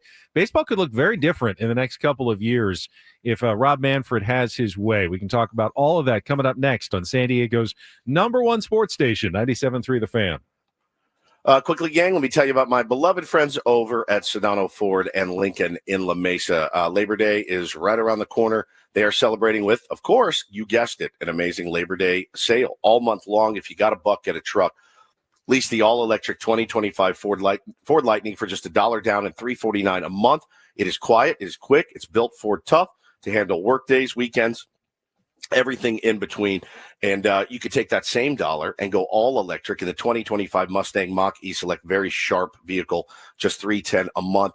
And if you've been waiting for a luxury upgrade, the Lincoln Corsair Premier is just $449 a month. Comfort, class, and confidence in every drive. Labor Day is about hard work. Your reward is waiting for you at Sedano Ford and Lincoln in La Mesa. Stop by and see them at their dealership today, or go to sedanoford.com to lock in these Labor Day savings all month long. You can check out the inventory there as well. When you do go, let them know Woodsy sent you. For more details, again, check out Sedano Ford or sedanolincoln.com.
Hey players, things are about to get real here in San Diego. Introducing the all-new Hamul Casino Resort. With a 200-room hotel tower, exciting new eats and drinks, plenty of new places to play, and a luxe spa and salon. Hello, rooftop pool and deck. It's where players can play their hearts out and enjoy all the perks that come with it. It gets real this summer at the all-new Hamul Casino Resort, the players' place.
South Hour 97.3 The Fan is brought to you by Staples. Calling all parents and teachers at Staples. Your back-to-school budget is officially saved by the button, the easy button, with supplies as low as 25 cents, plus laptops up to 40% off, and more deals on top brands and trending styles. Find it all at Staples. That was easy. So you guys talked a little bit about potential baseball realignment yesterday. I've seen a lot of speculation. Monday, actually. Oh, Monday. We saved it for you to talk about yesterday, but it was after you had already left. So I've been looking at people doing their, making their 4-team divisions all over baseball. And I think they've kind of gotten it wrong as to what baseball is going to do, because for the most part, they've kept the National League and American League structure, and they've just kind of geographically tightened up 4-team divisions with expansion with a couple of more teams added. A lot of people think it could be Portland and Nashville. We don't know that for sure. But I think what baseball is going to do, Woods, is much more radical. And there's going to be pushback from traditionalists who don't want to see it. But I think the National and American League might go away in the next couple of years. There won't even be that separation that we have, gotten used to for now over a century in baseball. Because if you really want to make realignment work, what the players and managers and teams would like is probably to play a lot less travel, play way more games against teams in your side of the country. Rob Manfred even hinted at that when he talked about it on Sunday, that, the time zone thing is a real mess. Having East Coast teams come into the West Coast, 5 times a year to play series that don't start until 10 o'clock local time on the East Coast doesn't make a lot of sense TV-wise and financially for their fans. And honestly, on the West Coast, we don't mind when games start at 3:40 in the afternoon, but there's a lot of people who can't watch those because they're not home from work until 6 o'clock or later. So they're missing those. But if the Padres had to travel to Hawaii 4 times a year or whatever, and those games didn't start until 9:40 at night, we'd all lose our minds. Exactly. So what I think is coming is a much more significant realignment of 16 teams, like on the western half of the country, and 16 more on the eastern half, where you play an unbalanced schedule. You play way more games against the teams on your half of the country, and then you have like an Eastern and Western conference, like the NBA and NFL and NHL do, and those 2 teams will then meet in the World Series at the end of the year, not the American and National League champion. So you could have a scenario in the future where the Dodgers or the Padres, could play the Mets in the World Series, or the Dodgers could play the Phillies in the World Series, as opposed to the traditional National League versus American League winners meeting at the end of the season.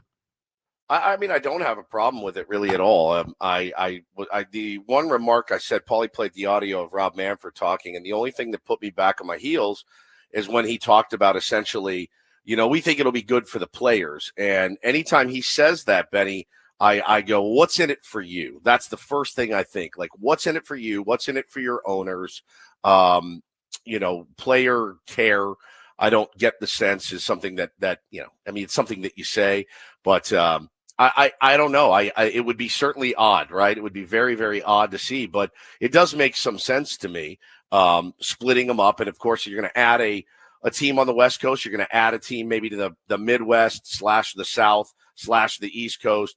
I'm okay with it. 16 against 16, and we'll let the chips fall where they may. Could be interesting. So I think there's still some room. I would imagine that the best way to do it would be to go to more of an NFL model where you're playing the teams in your conference, every year. You're playing your teams here in the division, maybe 4 series. You play your teams in your conference, 2 series. And then in the other conference, maybe you play one half of them, 1 series. And then I thought you could even do a strength of schedule thing where every year your opponents would be determined by where you finish. Like the first and second place teams would play first and second place teams from the other division. That would have a way of balancing out some of the schedule. So, teams that finished poorly one year would have an easier schedule like they do in the NFL with a couple of their games. I think everything is on the table right now. I do think it's better for the players, honestly. I mean, one of the biggest complaints I think you and I, Woods, over the years here is the travel is a grind. And if there's any way where they can, put less miles on their body over the course of the year, I think that would be a good thing. And I don't know what, owners are going to get the expansion fees from the new, the 2 new cities. That's something that they want, obviously, and to look forward to. But other than that, I think he's saying that because he's going to get blowback from fans. There are going to be traditional baseball fans who go, I don't want to see the American National League model go away. I don't want to see teams changing divisions and breaking up some rivalries that have been going on for so many years. People are losing their mind about the idea that the Mets and the Yankees could be in the same division because they're close. So they play much more often, maybe like 4 series a year as opposed to just an interleague matchup. And I think he's bracing everybody for the fact that change and likely big change is coming here in the next few years. Interleague sucks. I'm over it. I mean, I really am. It doesn't do anything for me. Again, I explain why it's so important. The interleague play. It was kind of cool when it happened years ago.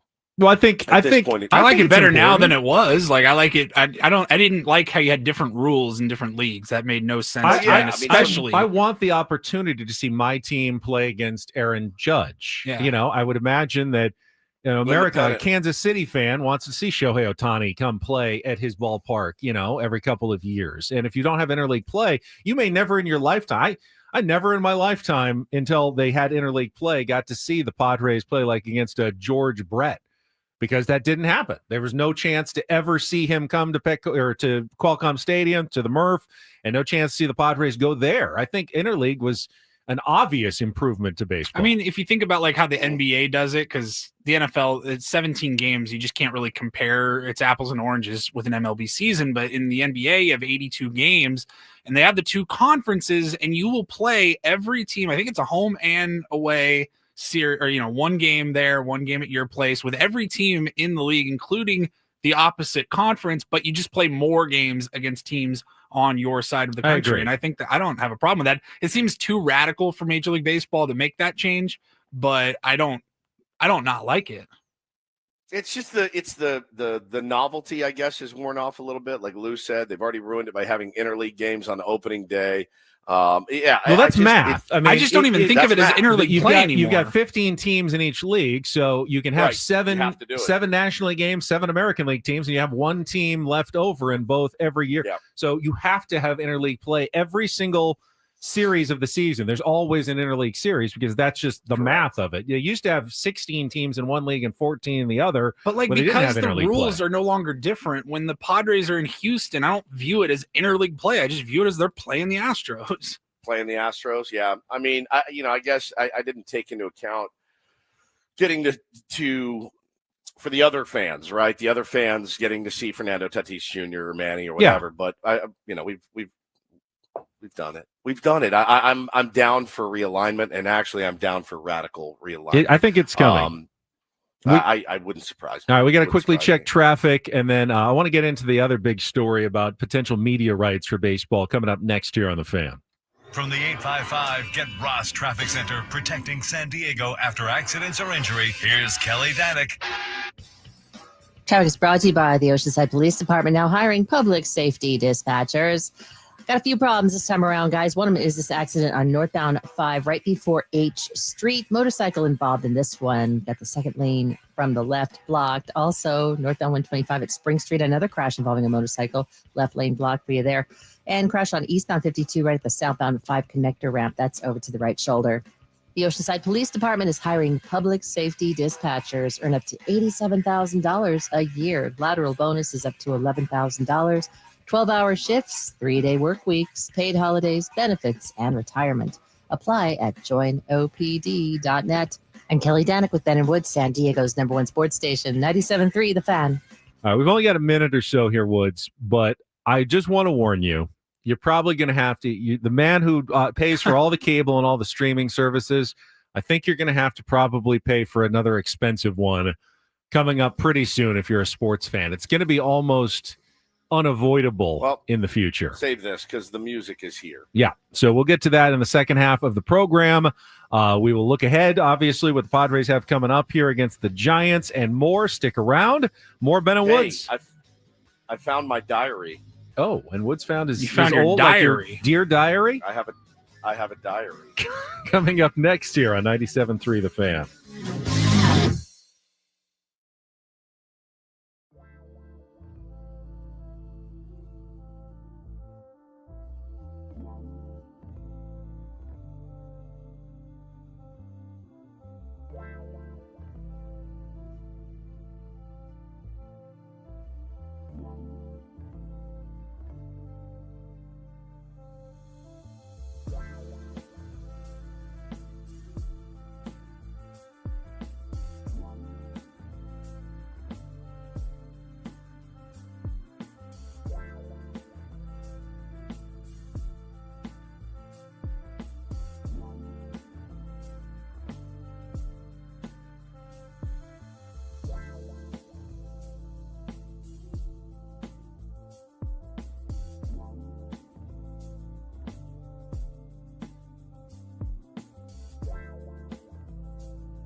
All right, my friends, we are halfway home on a Wednesday. Ben and Woods, 97.3 The Fan. Sounds a little differently than it usually does. I'm broadcasting live from my parents' house in Lindale, Texas. Way, way far away. Very, very warm. Very warm today, and usually is in August. I'm Woodsy. Paul Reindl's the executive producer, and Ben Higgins is your friendly neighborhood sports anchor. So, gentlemen, I don't know. I'm stunned by this revelation that you kept a diary. What age range did you actually keep a diary? So I was forced to keep this diary. It's a travel journal. My family did a big trip. This is April, Ben, of 1989. I would be 14 years old. So you didn't do an all-time diary like the No. I talked to Tiffany in school today. I'm really hoping that she goes to the prom with me, sort of diary. So you didn't do that. Okay. That's what I was picturing. But my mom and dad got this brilliant idea of going on our first big family trip, like a big one, right? We were going over to London in spring of 89. And my dad said, I want you and your brother to keep a journal. And I said, I don't want to keep a journal. He said, I need you to keep a journal. So I said, okay, I'll keep a journal. So I did. You got a few entries in here, and I found it this morning. I'm like, why do you guys have this? But I'm kind of glad that they did. And I thought you guys might get a kick out of this. Are you ready for some of this? I can't wait. All right. Are you ready? Here we go. When we got on the plane, we had to sit apart from each other. It was a 6.5-hour flight, very long, that we lived on the East Coast at that time. We saw Working Girl. It was okay. When we got here to London, we got to our hotel. It's awesome, but it doesn't have a pool or an exercise room. Noted exerciser Stephen Woods. Geez, there's some weird people here. There's a lot of punks. We ate lunch at Wimpy's and went to Buckingham Palace and saw 2 red guards. We also saw the Hard Rock Cafe. It was packed. We went to a Broadway play. Starlight Express was what it was called, and it was awesome. Everyone was on roller skates. We ate at the Spaghetti House. It wasn't so bad. I mean, this is really brilliant. These are really brilliant musings from a I smell a 14-year-old Pulitzer man. in your future. Hold on. You went and saw Starlight Express, in the London Theater District. I mean, correct. The original probably production way back when. That's impressive. Well, Elisa makes the point, too. Remember when everyone had to watch the same movie on the plane? Oh. That's exactly right. Oh, man. Torture. We watched Working Girl. Melanie Girl. Griffith, right? Sigourney Weaver. Yeah, it was Harrison okay. Ford. Yeah. Was my review. Then I said, this is fantastic. I got my money, $3, changed to pounds and pences. $3 American, 1.64 pounds. I had $3 on me at 14 years old, which is incredible. Next day is a very short entry. Then there was, today was the best day by far. This is 4/17/89. First, we went to Buckingham Palace. We really went to Buckingham Palace a lot. And we saw the changing of the guards. After this, we went to the Hard Rock Cafe. It was awesome. It had Robbie Krieger's guitar from The Doors, Jimi Hendrix's guitar, Les Paul Custom, and my favorite, a Doors autographed picture. We had a burger and fries, and I got a few pins at the Hard Rock. We went to the merch store, and me and Brent, my brother, got a T-shirt. After this, we went to Harrods, but I got lost in it. Then Harrods came is the big department store in London. Yeah, then came the boring part. We had to go to the Victoria Allen Museum. It was so stupid. Then on to the Museum of Natural History. What a wordsmith. Which was okay. My favorite part, we ended the day with dinner at Pizza Hut, by the way, in London. Pizza Hut. Oh, man. So Absolutely. you're out of the country to experience someone else's culture, and your meals are at Hard Rock Cafe and Pizza Hut. Could you be an uglier American? Don't forget Wimpy's, whatever that is.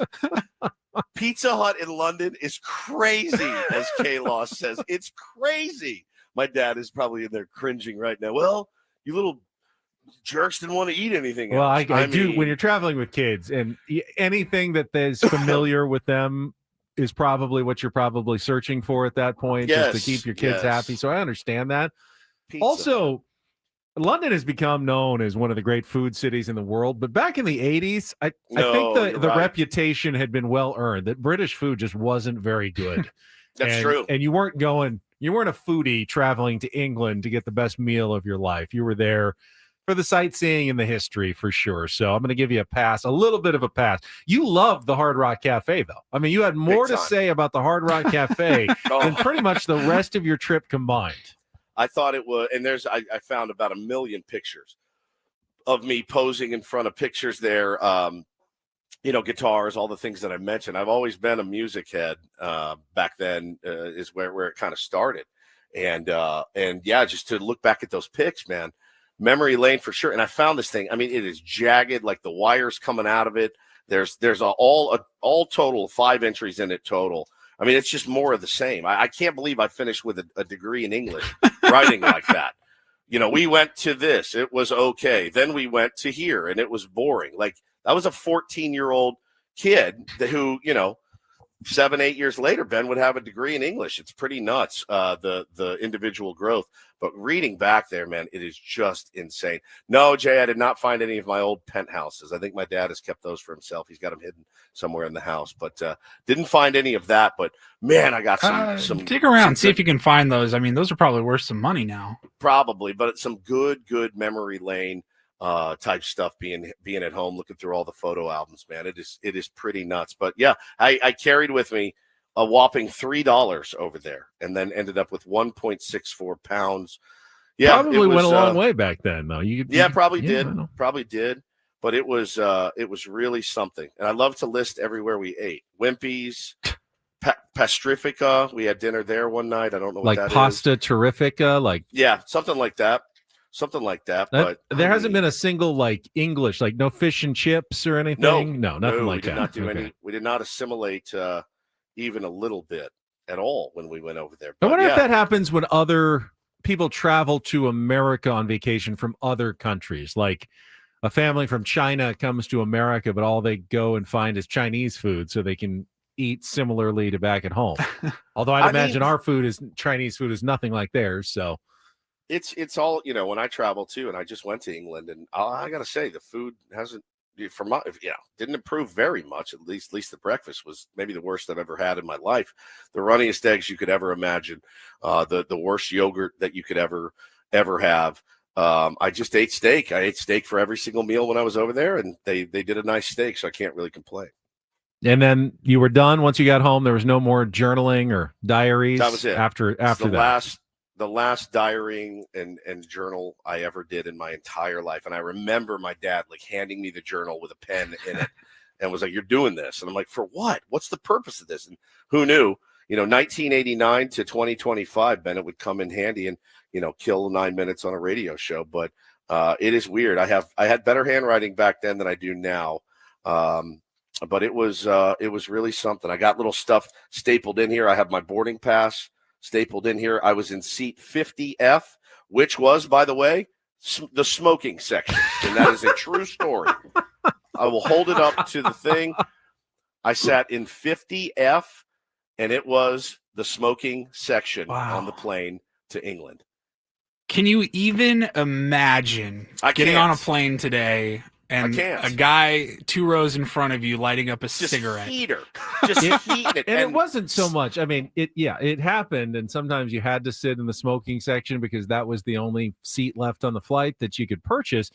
The worst, though, was when you pick the non-smoking section, like you're in row 23, but the smoking section starts in row 24. So you're still screwed. It's not like you're in the non-smoking section. The smoke doesn't stay in the ssmoking section of the plane. Just imagine in the year 2025, getting on a plane, walking down, sitting down in your seat, and you're walking to put your bags up and find your spot, and a guy just rips a Pall Mall out of his pocket and just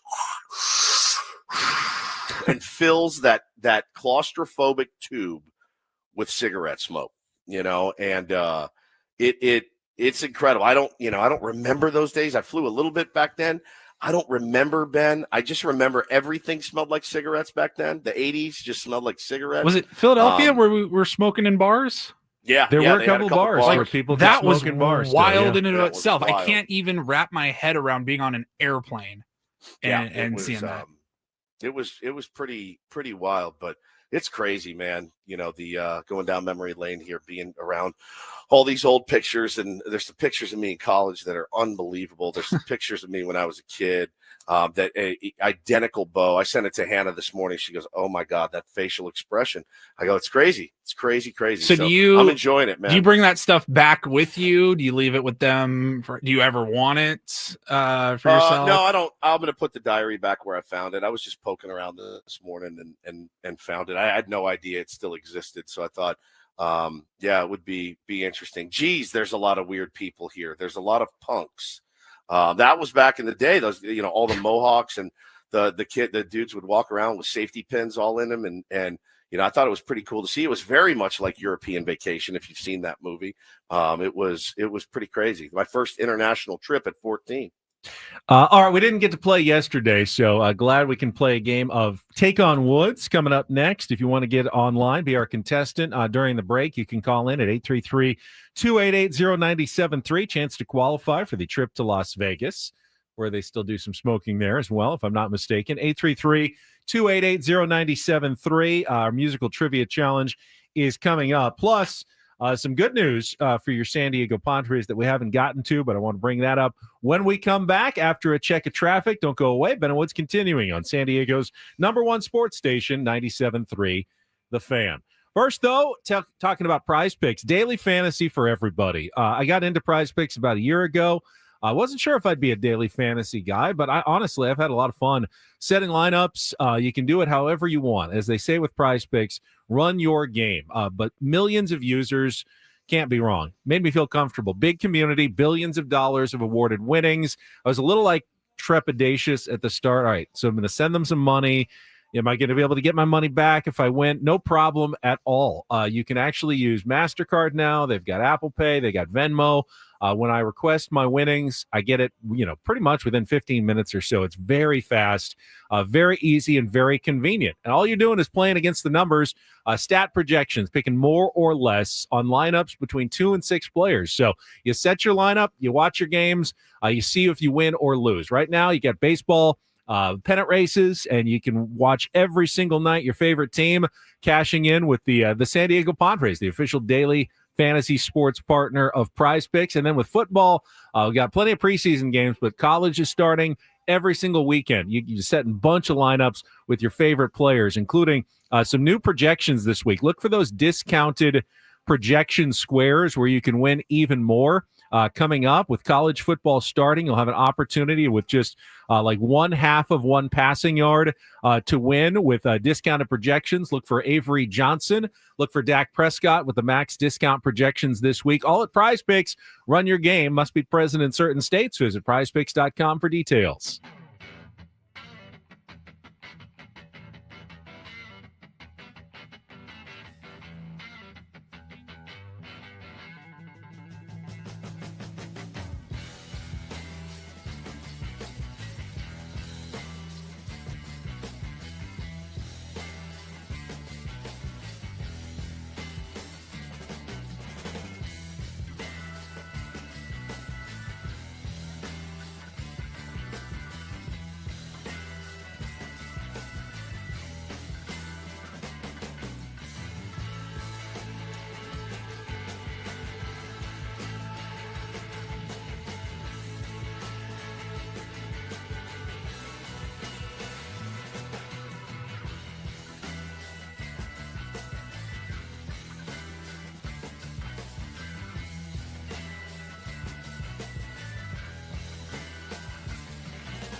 Hey players, things are about to get real here in San Diego.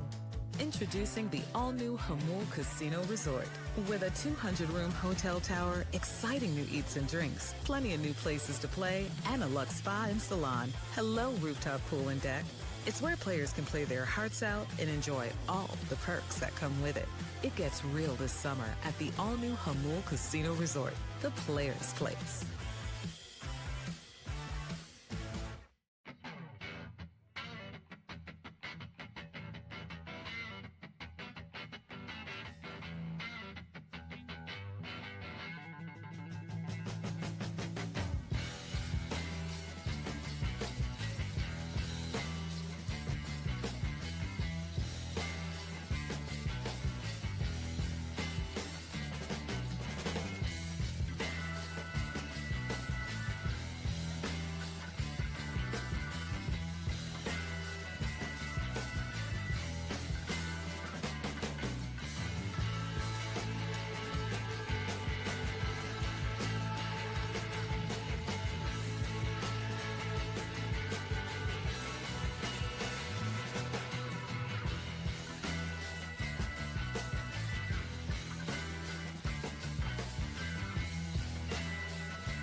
Don't forget, you can tune into the Manager's Report with Mike Schilt right here this Friday at 9 a.m. on Ben and Woods. The Manager's Report is refreshed by Eco Water SoCal. Try alkaline water for just $9.95 a month. Eco Water SoCal, keeping it soft since 1925. And I thought unquestionably good news, Woods, that Michael King is already throwing bullpens after going on the injured list with the inflammation in his knee.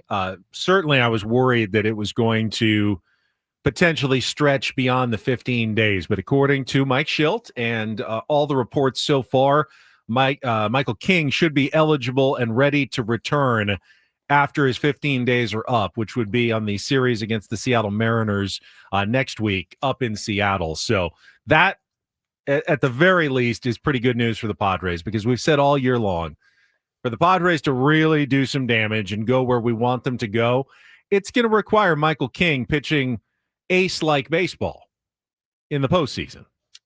Yeah, and it was a good point I think Mudd made on the broadcast, and I did see people upset because Michael King said, yeah, it kind of acted up in my side session and it was inflamed. He said, but I probably could have gone. And Mudd was talking about, how Michael King is that he throws crossfire, and it was his left leg. So when it would land, he throws such crossfire across his body. If his left knee is weak or inflamed, I think it would make him a lot more ineffective. So I love that they, hopefully got in there and handled everything now and got the swelling down, and he's ready to go. So I'm ready to see him back, and I'm ready to see him for the stretch run, man. That's when we need him. I just know that we're all feeling a little uneasy about Dylan Cease, even you, Darvish, at this point. But if the Padres can just picture if the Padres can get 5 good innings from Michael King and Nick Pivetta, every fifth day in the postseason. With the bullpen that they have, if they can go 5 innings, 1 run, or 5 innings, 2 runs, Padres are going to be very hard to beat in the playoffs if those guys are both on and performing well with the bullpen that they've got.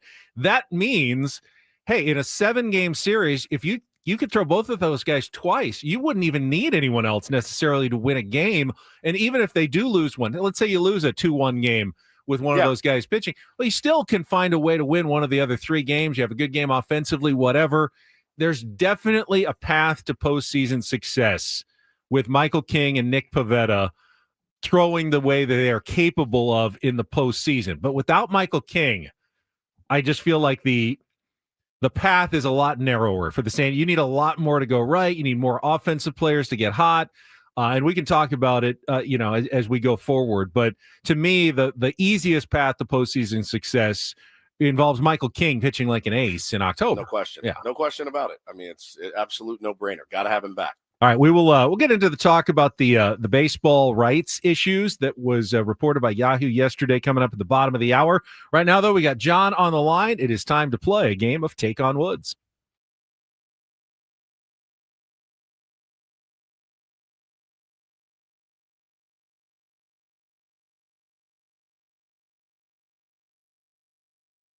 Take on Woods brought to you by Bay Alarm, security and fire alarms for every business. We got you. And John was stunned that Paulie had time to actually screen his call during the break. Oftentimes when you call into our program, we just put you straight on hold. There's a good chance of that. We don't have a call screener, and Paulie's doing generously 7 things at once during the course of a program, not just pushing the buttons and playing the commercials, but editing sound and putting up podcasts for later. He does so much work, so we don't always have a chance to screen the call. So if you're on hold, remember, just stay there. We hopefully can get to you. But we got John today. John, how are you?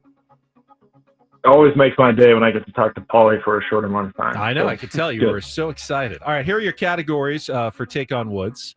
And if you can beat or tie Woods, of course, you qualify for our grand prize trip to Las Vegas, 2 nights at Resorts World, 2 VIP passes to their day club, AU Day Club, and a $175 food and beverage credit. Special summer rates available now at rwlasvegas.com. All right, we still have My Way or the Highway. 5 answers. Highway is the key on all of those.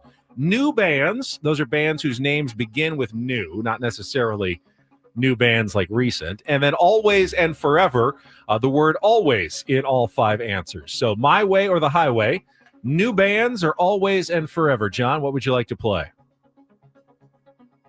I'm going to go with My Way or the Highway. My Way or the Highway. All right, we're hitting the road with 5 musical answers taken straight from the highway. You'll have 60 seconds to answer as many as you can. You can pass. If you don't know one, we'll come back to it. First question's the 2-second song. Paulie will play some music. You need to give me the title and the artist. And remember, highway is the key to all these answers. John, are you ready to play? Let's do it. All right, 60 seconds on the clock. Again, the category is My Way. Come on, John. Or the Highway. John, your time begins when Paul plays the music. Good luck. Let's take on Woods. Highway to Hell by AC/DC. Correct. Which 1991 song by Canadian artist Tom Cochrane was covered by Rascal Flatts for the Pixar movie Cars? Life is a Highway. Correct. Johnny Cash, Willie Nelson, Waylon Jennings, and Chris Christopherson combined to form which country music supergroup in the mid-1980s? The Highwaymen. Correct. California State Route 1 north of Los Angeles was the inspiration for which easy listening 1972 hit by the band America? Route 66. Incorrect. Kenny Loggins takes us on the highway to where in his signature hit from the movie Top Gun? Pass. That's the only one we've got left. Kenny Loggins takes us on the highway to where in his signature hit from the movie Top Gun? I can think of the lyrics, man. I just can't. Got a couple more seconds. Maybe they'll come to you. Sing it in your head. Highway to the Danger Zone? Danger Zone. Very good. You got it. You got it. That's 4. Highway to the Danger Zone. That is absolutely the lyrics, and that's where they were taken. I give them that answer full credit. So that's 4. The only one you missed, Ventura Highway by America. Will that be the difference in the game, though? Text Woods. get him back on the line, and we'll see how he does with the same 5 questions, same 60 seconds. All right. You got us? You got me? John scores locked in, Woods. Okay. No category for Woodsy. 60 seconds on the clock. Your time begins when Paul plays the music. Good luck, Woods. Let's take on John.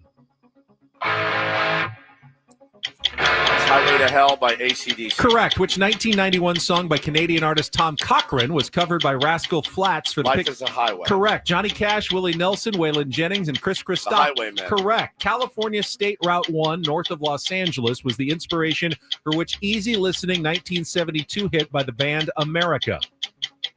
Pass. Kenny Loggins takes us on the highway to where in his signature Danger Zone. Correct. California State Route 1 north of Los Angeles was the inspiration for which easy listening 1972 hit by the band America. I'm trying to remember another America song other than Horse with No Name. I'll just guess Pacific Highway. Oh, it's not a bad guess, Close. but it's Ventura Highway. Ventura Which Highway. means we got a tie, 4-4. And John, Nice. you have qualified for the trip to Las Vegas in the category My Way or the Highway today on Take on Woods. Oh, I love it, man. Nice. He played a really nice game there. That's nice. He did. He got Danger Zone at the very last second. He could not think of the Kenny Loggins song, but then I think he sung it in his head and was able to piece it out at the very last. He missed Ventura Highway as well, which is probably one I listen to more because it's a yacht rock classic, but Yes. most people probably don't hear that one very often. Excellent. All right. Excellent. Excellent. Let's come back. In the next couple of days, I believe, a brand new streaming service is going to get started. It's expensive. I have no idea what is happening here. And I think we're all going to end up having to pay for it, ultimately, in the end. That is coming up next with Ben and Woods on San Diego's #1 sports station, 97.3 The Fan. First, though, Woods and I going to tell you about something that we put off for far too long. You've probably done so as well. Hey, if you got a family, you're in your 30s or your 40s or even your 50s, and you have not set up a will or a trust, you need to do it today. And we've got a great way for you to do it, all online, all conveniently at trustandwill.com. Yeah, I mean, I was damn near 50 when I did mine, Ben, and it just means, it's not too late, but it's not something you want to let drag on and on. It is something that you need to do. It's a very smart business decision for you and your family. Go to trustandwill.com. Use the code FAN when you check out, FAN. Going to give you 20% off and free shipping of your estate documents. If you have assets like a house, like a 401k, anything that you want to leave to your family, if you don't set up a trust, they could end up in probate court. Lengthy legal process where the state decides on all those things. Your family could end up bickering, squabbling in court. It's the last thing you want to think about. You just can take care of that now by going to trustandwill.com. Again, get those legal documents in order. No lawyer's office necessary. It's affordable. And again, get 20% off by using the code FAN at checkout at trustandwill.com. That's trustandwill.com.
Hey players, things are about to get real here in San Diego. Introducing the all-new Jamul Casino Resort. With a 200-room hotel tower, exciting new eats and drinks, plenty of new places to play, and a luxe spa and salon. Hello, rooftop pool and deck. It's where players can play their hearts out and enjoy all the perks that come with it. It gets real this summer at the all-new Jamul Casino Resort, the players' place.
Tell you what, Woods, Colonel Budget did not want to have to pay for another streaming service here. And I feel like it's going to be inevitable that I'm going to have to add ESPN's new streaming service at some point to the litany of other, streamers that I'm already paying for.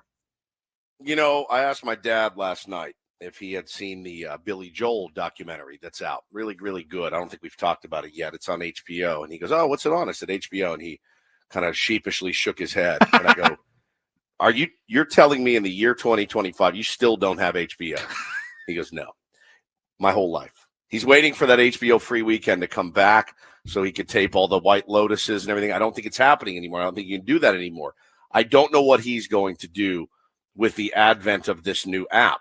Probably try to get my login from me is my guess, which maybe there will be a station account then. But this one sounds like it's one of those that, especially for what we do, we don't have any choice.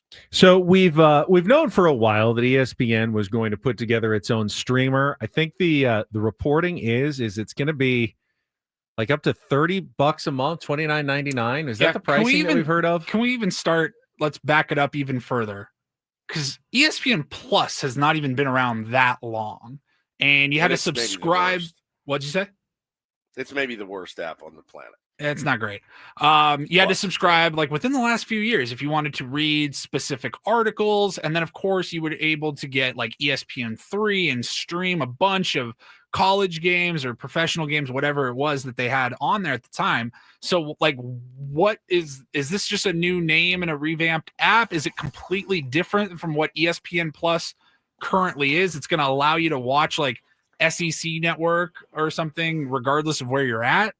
No blackouts. So that's the big question here, because we already saw the reports, the huge merger, ESPN, NFL Network, buying NFL Network essentially and giving up 10% of ESPN to the NFL. So they're in bed together. And I thought, I can probably live without the NFL Network. I don't watch it that much anyway, but the new report that, and this is from The Athletic, A weekday package could keep ESPN in the baseball business, while the network is also interested in MLB.TV, the league's crown jewel that offers out-of-market games for all its teams. ESPN chairman Jimmy Pitaro has repeatedly stated his interest in local games as the network launches its new direct-to-consumer product next week. Remember, we had Eric Grupner on last Friday, and he hinted at something big coming, but admitted there's no local entity. There's no local, operation like there used to be with Sinclair, with the, the Fox Sports, whatever, that was going to buy Padres rights. No bidders out there locally.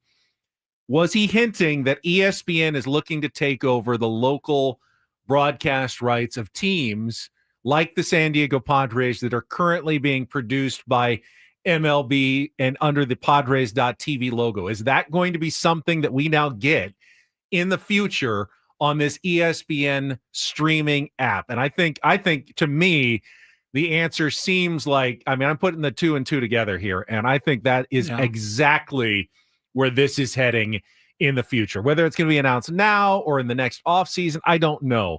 But to me, it feels as though ESPN is looking to get into this game of locally produced baseball games, and the Padres might be one of the first canaries in the coal mine to see how it works with ESPN producing local baseball content for specific markets.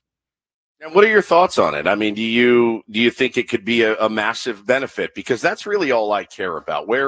Wherever it will benefit, our team, a TV deal, whatever, getting more revenue for them. Because again, we talk all the time about it's such a quid pro quo, right? It is a you do for me and I'll do for you. And the fans certainly show up at Petco Park. The fans certainly are rabid about this team. And the team has put a winner on the field as promised. So what is the biggest benefit for the San Diego Padres if something like this happens? Well, I think especially for people like you and me, older people who still pay for cable, we may actually finally be able to get away from it, because what did you say? It can be $200 a month or more for the cable bill. Woods would kill for $200 a and month. Mostly it's because you want sports, at your fingertips. You can switch from MLB Network to, whatever you're watching. It's, where to find all the channels. But how much of TNT otherwise do you watch? How much of the other channels do you really watch anymore? You're mostly streaming your entertainment shows, right? Yeah. Mostly streaming entertainment. Occasionally you stop at Shawshank Redemption on, when it's playing, but you don't really need that. You can because you don't know how to log into Tubi or whatever and watch it there.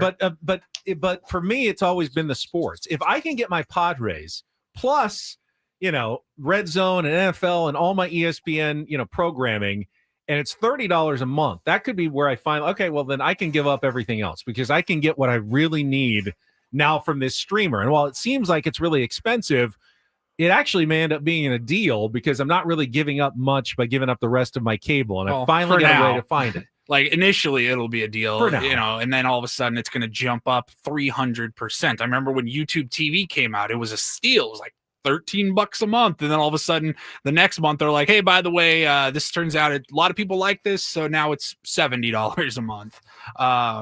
If this was let's play it out and say this is the direction that the Padres broadcasts go, and it's through ESPN's new app, I just want it to be where, regardless of whether I'm across the street from Petco Park or on the East Coast or in another country, I want to be able to watch on my phone.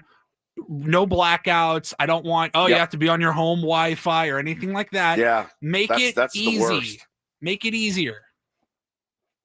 Yeah, the home Wi-Fi bit is just the worst. It's the absolute worst. So, make it easy. I'll pay. I'll pay for easy. I'll pay for access, and I will pay for easy, no problem. And again, if you can get, like you said, Benny, I'm racking my brain over here thinking about what I actually use my actual TV for. And for me personally, I know my kids have stuff on there that they really enjoy watching but it's a lot of it's Netflix and things like that. I think we could finally, with an app like that, finally end up getting rid of that $350 a month charge. So Karen in the chat asked a really good question here.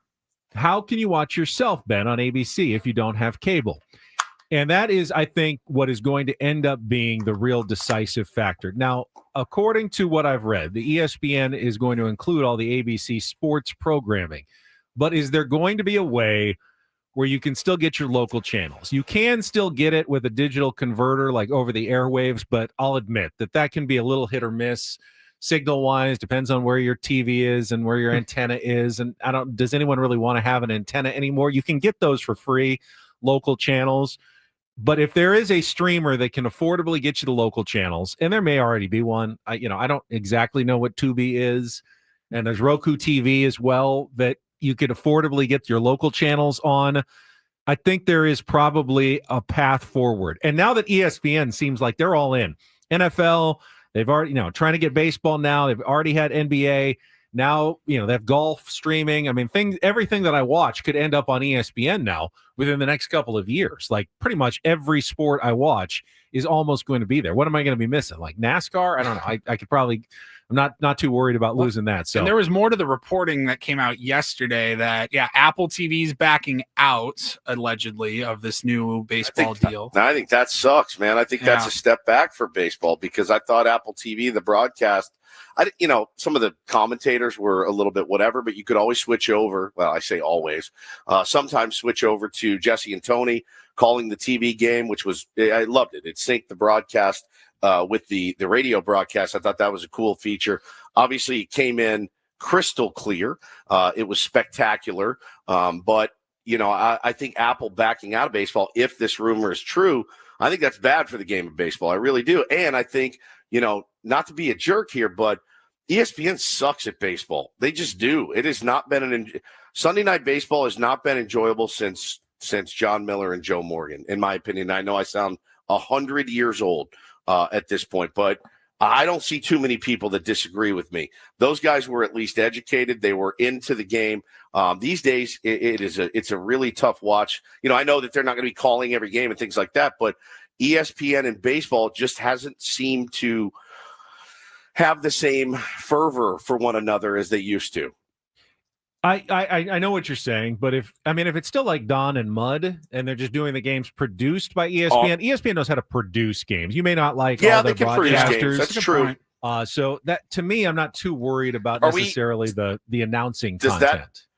Does that mean that we're going to have 300 in-game interviews every single game because we'll be ESPN produced? We're going to go down on the field live in the middle of the third inning to Xander Bogaerts. Stan's already doing it sometimes. He's doing dugout interviews. They had a Ryan O'Hearn pregame on the field interview yesterday. They're doing more of them already. So, listen, that's pregame. We're not, in the middle of a game talking to Francisco Lindor and his wife about date night. I don't need it. I just don't need it. I just want to watch the game. Where do you like to go? Oh, he likes to go to dinner. And where do you like to go, babe? Oh, I like to go to the movies. Like, fantastic.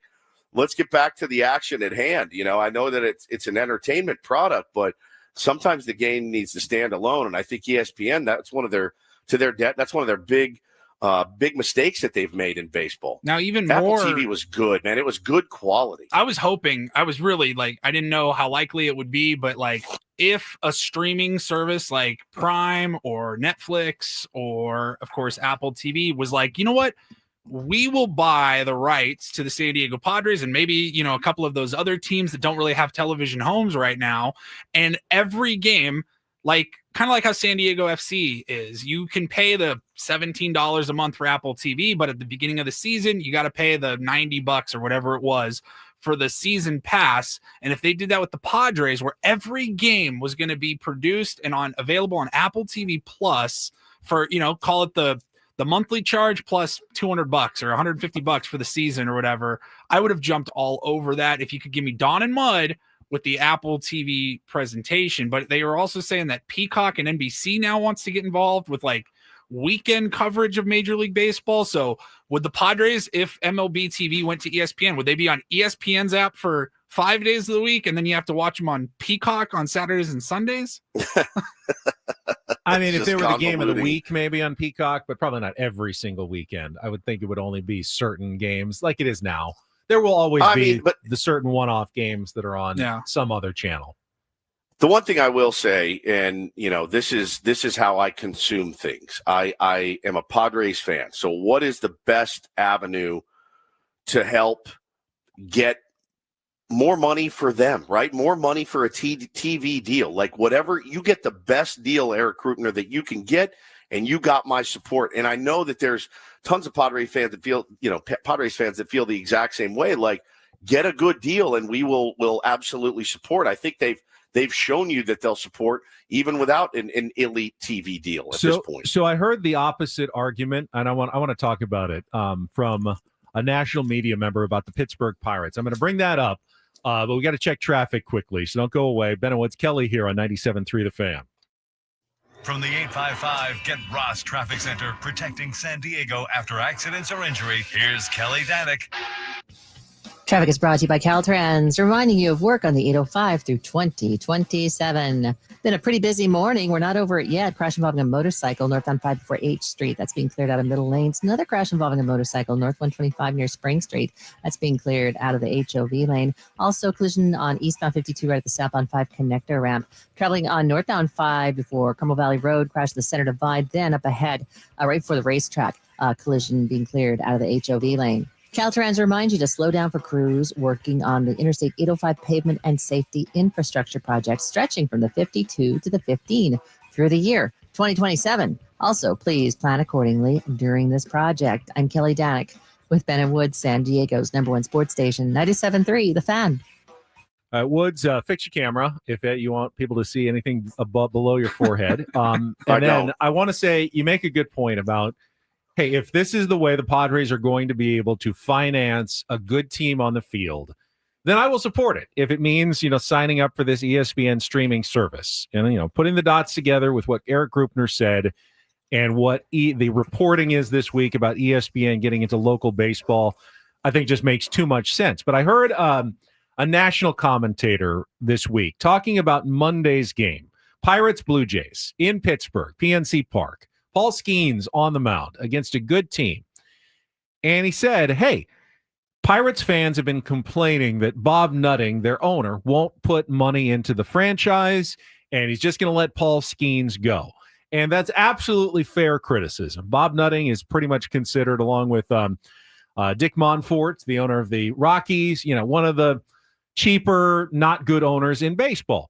But the point was that only 17,000 people showed up for that game.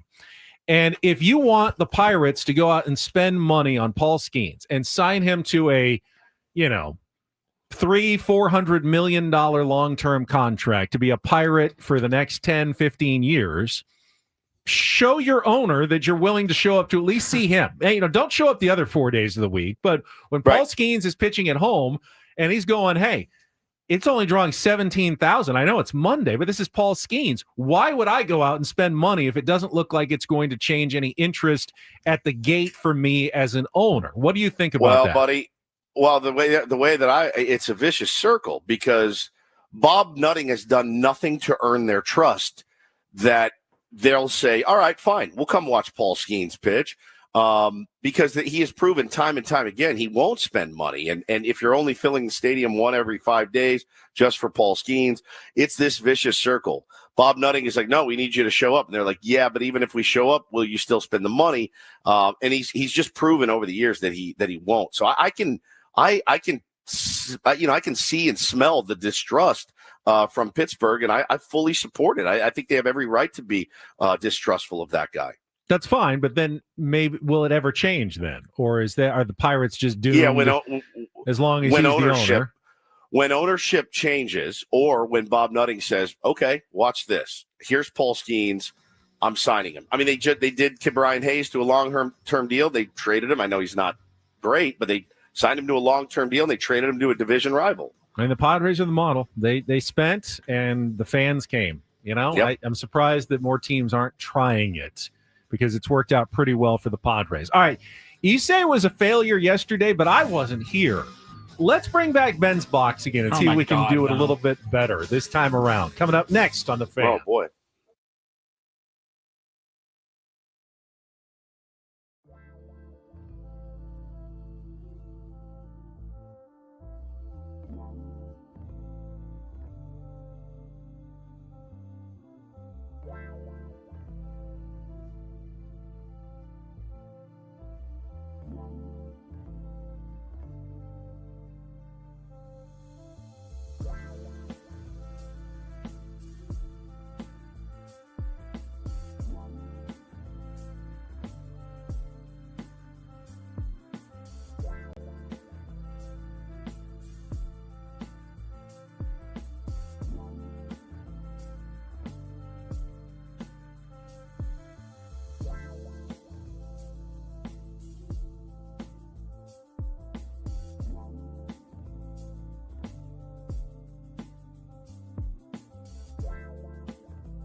Final hour of Ben and Woods on a Wednesday. Hey, this is the furthest I've made it in any show this week, which is definite progress. Congratulations. Just an hour to go. Will he do it? Will Ben stay? Make it all the way through. So coming up this hour, obviously we've got a Reindl Report, look ahead to Padres game tonight against the Giants, game 3 of the 4-game series, and a little sneak preview of our conversation with Eno Saris, who dropped a piece this morning about Fernando Tatis Jr.'s lack of power. He's already talked about it a little bit with us, but he went into much more detail about what may be going on with Fernando Tatis Jr. So we'll get to all of that coming up. But before we do anything else, I missed it yesterday. I was looking forward to the first ever installment of Ben's, what are we calling it? Ben's Big Box? Ben's Big Beautiful Box. Ben's Big Beautiful Box. It's a game we wanted to play. We gave away some Padres tickets yesterday, and apparently you said it was over before it even started. Yes. Yeah, it took 1 second. All right, so if we want to play Ben's Big Beautiful Box, we're going to try it again today. You need to call in right now at 833-288-0973. Oh, what's in the box? We're going to be giving away another pair of tickets. Not the Padres this time, but we do have some tickets to give away, this time to the Front Row Card Show. VIP tickets to the Front Row Card Show at the Town & Country Resort, August 30th and 31st.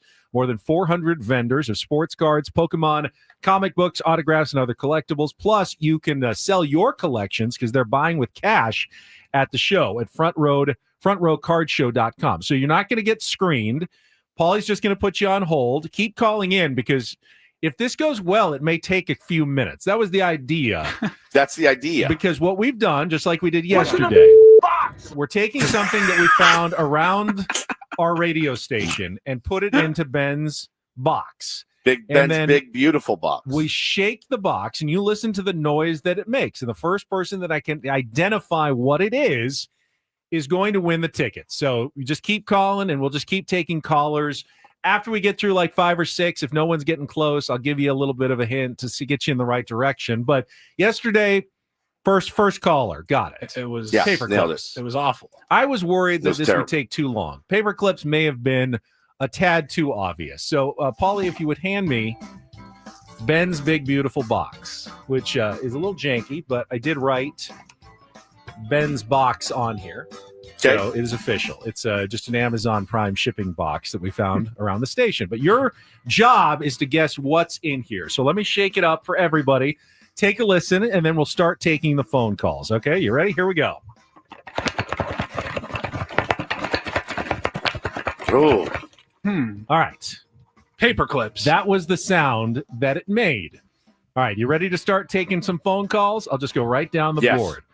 All right, I'm going to ask who it is, and then I'm going to ask for your guess. So line 1, caller, who's this? I hear you. Are you there? Hello. Hello. Hello. Hello. What's your name? Hi. Hi. I've never called in before. All right. My What's name's your Jeremy. What's your name? Jeremy. Jeremy. Jeremy. All right, You just Jeremy. said it. Here again. What do you think is in Ben's box to win the tickets to the Front Row Card Show? Oh my goodness. Bobblehead. I don't know. You got to be effing kidding me. You have to be Are you kidding me? Burn it down. Burn it down. We're done. That's the last Did time. I This is the actually get dumbest it? game. Yes, you got it. You It's got a it. Brian Dutcher You got it. bobblehead. I hate it. This is insane. This is nuts. Oh man. You gotta be kidding me! There's no way. There's no way, Jeremy. I'm so Hey, I'm I'm driving devastated. to work right now, and I just figured I'd call. I'm devastated. I hate that we can't curse right now. Congratulations, You did it. Jeremy. Thank Stay you. on the So line. stupid. Paulie It's is unbelievable. eventually going to get your information for these tickets. Yeah, This in is 10 like minutes doing- because we this thought is- this would take the full segment. This is like doing Oh my a segment god, dude! where you get a caller. This is like a trivia segment where you get a caller on the line. You're like, all right, Ben, you be the caller. Okay, welcome in. It's Ben and Woods Trivia. Are you ready, sir? Let's go. Let's play. I'm looking forward to it. All right. You just need one here, okay? You just need to get one correct. Are you ready? Yes, I'm ready to go. What is 2 plus 2? 4. That's it. You got it. You nailed it. Absolutely.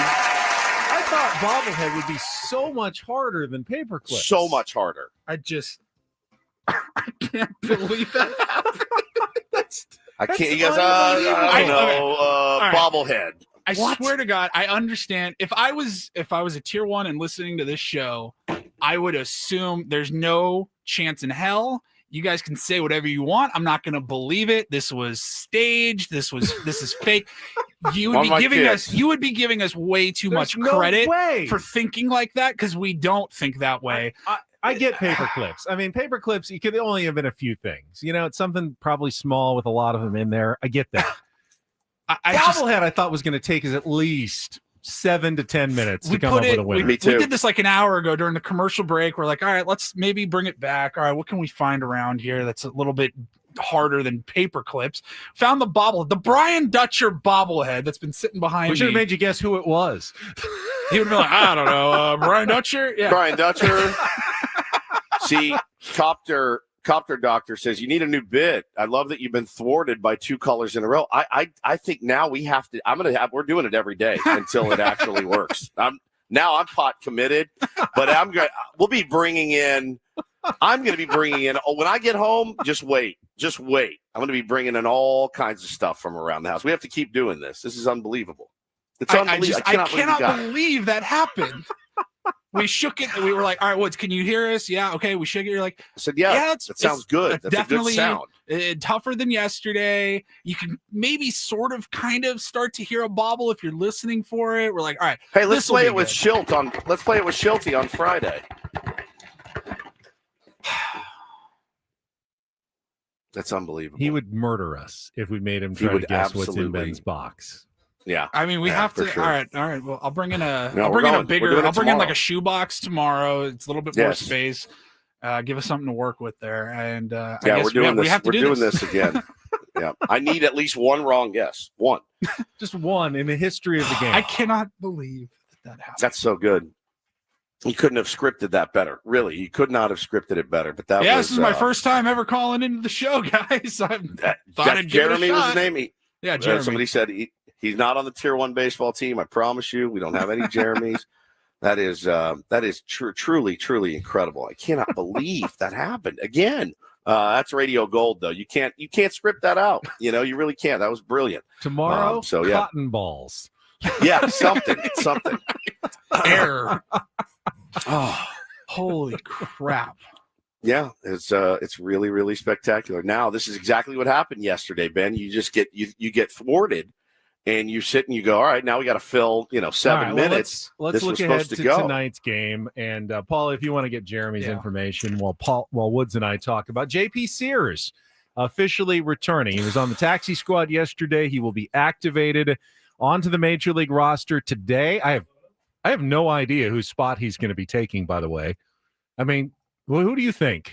I guess Ron Marinaccio probably. Yeah, Marinaccio is probably headed back down to the minor leagues. So JP Sears, which is unfortunate.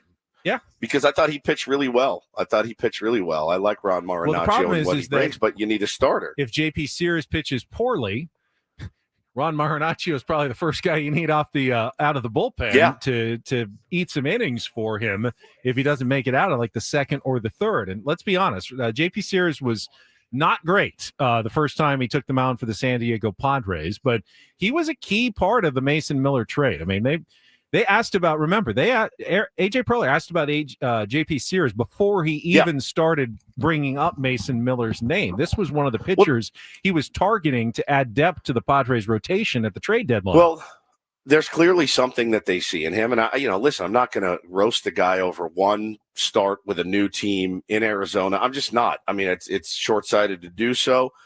Needs to have a good bounce back. First time pitching at Petco Park as a member of the Padres today. See what he can give you, man. I have no problem with this move whatsoever. You need depth. He's controllable. There's something in him that they like. Look, not a hard thrower, but if he can spot up, which he did not do last game, Benny, I think we'll be okay. Just keep us in the game. That's your only gig here today, man. 4 innings, keep us in the game. Gave up a career-high 10 hits in 5 innings at Chase Field against the Arizona Diamondbacks on August 4th, and then was sent immediately down to the minor leagues. But they knew they'd need him back at some point, and this is the point where they've got him back, taking a spot that would have been Michael King's spot, but instead is going to go to J.P. Sears. Now, remember, he had a lot of good outings with the Athletics so far this season. This is not a guy that you feel like is just a throwaway pitcher. He's someone who I think the Padres really expect to be part of their rotation consistently for the next couple of years at least going forward. So keep an open mind, I'd say, and hopefully JP Sears, like you said, one start, new team, learning a new catcher, some new signs, hopefully just some time in the organization may have helped him the last couple of weeks and getting more familiar and more comfortable with the way the Padres are kind of operating, and maybe more comfortable pitching at home, even though it's, Petco Park is probably no more familiar than any other mound to him right now. He'll be in front of supportive fans, obviously, for tonight's game against the Giants. Well, and he did pitch okay when he went down to El Paso, but he picked up a win. 2 runs in 5 innings. Sign up for that right now, this moment. I sign up for 2 runs, 5 innings from J.P. Sears tonight. Talking about his record against San Francisco, he's 2-1 with a 1.82 in 4 career starts. Struck out 26 batters over 24 2/3. Threw 6 scoreless against them on July 4th. So, yeah, man, need a decent start from him today. Meanwhile, the Giants are going with Landon. I think it's Roop. We had the same game last time when he pitched against Padres. Yeah, we did. What his name, how you pronounced his name, but he threw pretty well against the Padres his last time out. 6 innings, 6 1/3, 4 hits, no runs, 5 strikeouts, just 2 walks. Was really efficient in a game. The Padres did end up winning in 10 innings, 3-2. They did better against him earlier in the year, back in at Petco Park in April. They got 4 runs and 7 hits off of him in 4 1/3 innings. So this will be the 3rd time they see him this season, which is at least some familiarity with the guy. But obviously another right-hander, so I'd expect to see Ryan O'Hearn back in the lineup again today. No matter what the health and availability is of Jackson Merrill, I would think that you've got Ryan O'Hearn somewhere in your lineup, even as a DH. Yeah, no question about it. He's got to be in there tonight. Swinging the bat pretty well. Since he got here, love to see more from more ABs for him.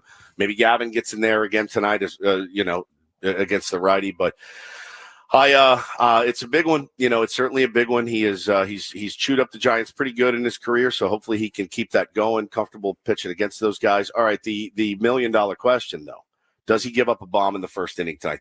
There's no way it can happen again, right? There's no chance. It cannot happen again. Yes. You think he does? I don't know. I feel like the fluky one 2 nights ago was Ramos, because he's not good against lefties. He's got the lowest OPS, and he hit a home run off of Cortez. Sears is another lefty, right? So I don't know. I say no. I'm going to laugh my ass off if it does. The streak ends tonight. It's going to make me insane if they do. I'll roll with you. I'll say the streak ends tonight. Paulie, you taking the I'll the say home run? yes. He'll say yes. Okay. It would be something. Let's take a timeout. When we come back, as I mentioned, Eno Saris has a piece about Fernando Tatis Jr. And I know I've seen the comments out there. Oh, the power outage. Tatis, he's off the steroids, and that's why he's not hitting home runs. And Eno doesn't think it really has anything to do with that at all. I want to talk about what Eno has said in detail about Fernando Tatis Jr. coming up next with Ben and Woods. Don't go away. We'll be back after traffic here on San Diego's #1 sports station, 97.3 The Fan. First, though, get another opportunity to talk about sdfatloss.com. Instead of talking about my weight loss, though, let me give some credit to some of my other colleagues here around the building.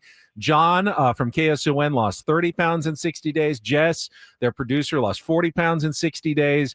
Scraby lost 40 pounds. Chris Ello lost 37 pounds. Tony Gwynn Jr., I don't know how much weight he's lost, but he's looking really, really dialed in after he started the program. And then we've got listeners like Manny, Tier 1, lost 50 pounds in 60 days. Since then, he's dropped an additional 43 pounds. We got John, a listener who's lost 40. So many success stories with sdfatloss.com. You could be the next one.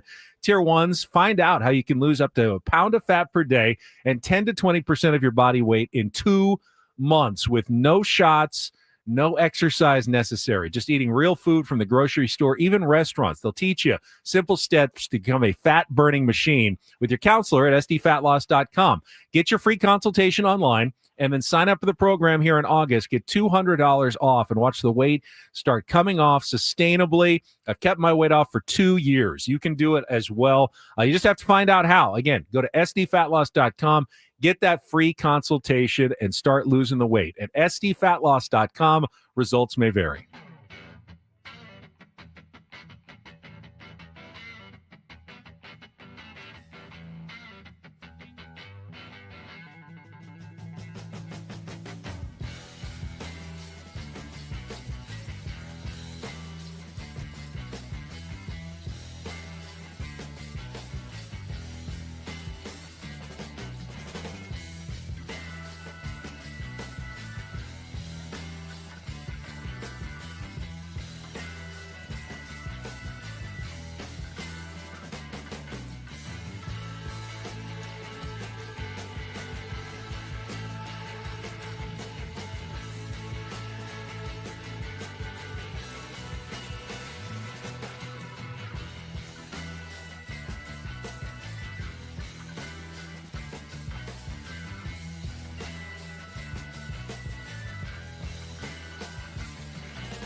Hey players, things are about to get real here in San Diego.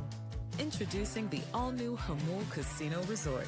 With a 200-room hotel tower, exciting new eats and drinks, plenty of new places to play, and a luxe spa and salon. Hello, rooftop pool and deck.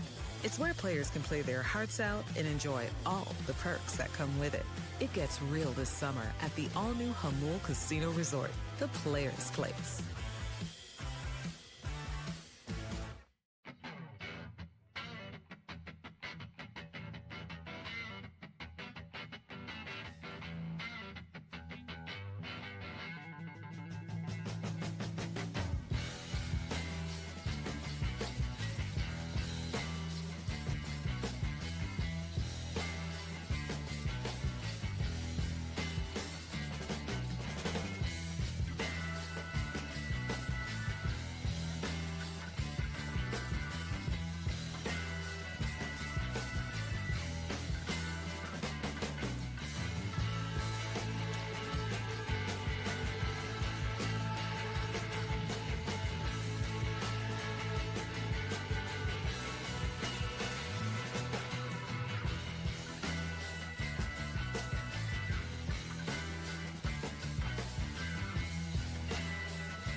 This hour on 97.3 The Fan is brought to you by Nativa Interiors. This Labor Day weekend, 2 iconic design companies are joining forces for a warehouse sale. Join Nativa Interiors and Hold It Contemporary Home in Miramar for huge discounts on living, dining, bedroom, and outdoor furnishings. Call or text for more details at 619-215-6893. All right, welcome back. We still have a Reindl Report coming up in a few minutes, but I saw a piece in Sports Illustrated yesterday. Tom Verducci writing about why the Milwaukee Brewers and the San Diego Padres both have a major issue for the postseason. And that issue is a lack of power. Verducci writes that in the regular season... You got a problem. Yeah, that's a problem. All right. He said the playoffs have become increasingly, even since the Kansas City Royals kind of punched and judied their way to a World Series title a decade ago, the playoffs have become increasingly reliant on teams hitting home runs for offense. Rallies are few and far between in the playoffs. With high leverage arms available every single night, it's very tough to put together 3 and 4 hits together in an inning to score runs. So the teams that can score with one swing of the bat tend to be the more successful ones. And the Brewers haven't been great at it. They're 18th in baseball with just 135 home runs, but Padres have been downright awful. They are 29th out of 30 teams this year with just 106 home runs. And they're 12 behind 28. The only team they're better than are the Pittsburgh Pirates this season. So you're telling me if we hit 9 home runs tonight, we're still in 29th place. We had 11 home runs tonight. We're still in 29th place. We pull the New York Yankees and hit 9. Just not 9. What they did last night, we're still in second place. Fantastic. So it's They're not 29th all on one person. I mean, Fernando Tatis could have 28 home runs right now, and the Padres would still be 29th in the league in home runs, but he certainly personifies a bit of the power outage for the San Diego Padres. He's in his now second career-long at-bat without a home run slump. He went near like 96 earlier this year. Now he's over 100 since his last home run. And we've talked about this a little bit with Eno Saris, but he put out a piece in The Athletic explaining it in much more detail this morning. And it's not what a lot of fans think. A lot of fans point to the suspension for PEDs, ringworm a few years ago, and say, well, that's clearly where the power has gone. But Eno says that it doesn't really make a lot of sense because his swing speed is still good. His exit velocity is still good. He's 15th in baseball and hitting the ball hard. So he's hitting the ball as hard as he always did. It's simply where he's hitting it and what angle he's hitting it at that has changed for Fernando Tatis Jr. Benny, it makes it very, very difficult for Fernando Tatis Jr. to step in the box and get ready to ambush a fastball when he thinks potentially it's going to be up around his chin. You know what I mean? It's hard to, I'm not saying it's hard to dig in. It's just hard to get ready to ambush that pitch, pull that pitch, knowing the way that they've been pitching me effectively is up and in, down and away. You can see why he's waiting, maybe an extra click. The timing may be just a little bit off so that he ends up hitting the ball to the right side instead of pulling it down the line or pulling it into the gap. He is I think genuinely in his head about it. But, you look at the guy's numbers, it's actually exhausting to keep talking about Fernando Tatis Jr. every day as a 5-WAR player. It's pretty bananas. I mean, he's had 17 homers. How many did he hit last year? He hit 21. The year before, 25. Then you had the 42 home run season, 17 and 22 before that. Everyone's acting like this is a guy who hits 60 home runs a year, and he's on pace to hit 12. It's just I don't quite understand the hubbub, the furor over it. I said it yesterday and probably didn't articulate it the way I wanted to, but at least with this power drought, and there is one for sure, he's a guy that should run into a homer more than 106 ABs. At least none of the other stuff has fallen off, right? At least at that point, like he's still a very complete player minus some slug and some power. No, he absolutely is. And if he was on a team where there was a bunch of other guys hitting home runs, I mean, I don't think we'd care at all. It's the fact that the Padres aren't hitting a lot of home runs that makes it an issue. And it is an issue because they do need more home runs, and he's one of the guys who could hit more home runs. As Eno has explained, Fernando is letting the ball travel further which not only impacts the where you're hitting it on the field. Obviously, it's shorter to hit it down the left field line than it is to hit it up the middle to center. But he says it also impacts the launch angle quite a bit. The attack angle of the bat is different. So when he is making good contact, generally he's hitting it more on a line drives the other way rather than up in the air for home runs, which makes a lot of sense when you think about it. Here's the problem. And there was some quotes from Victor Rodriguez, Padres hitting coach, in here as well. You could say to Fernando, hey, let's look at trying to attack the ball a little bit earlier and pull it.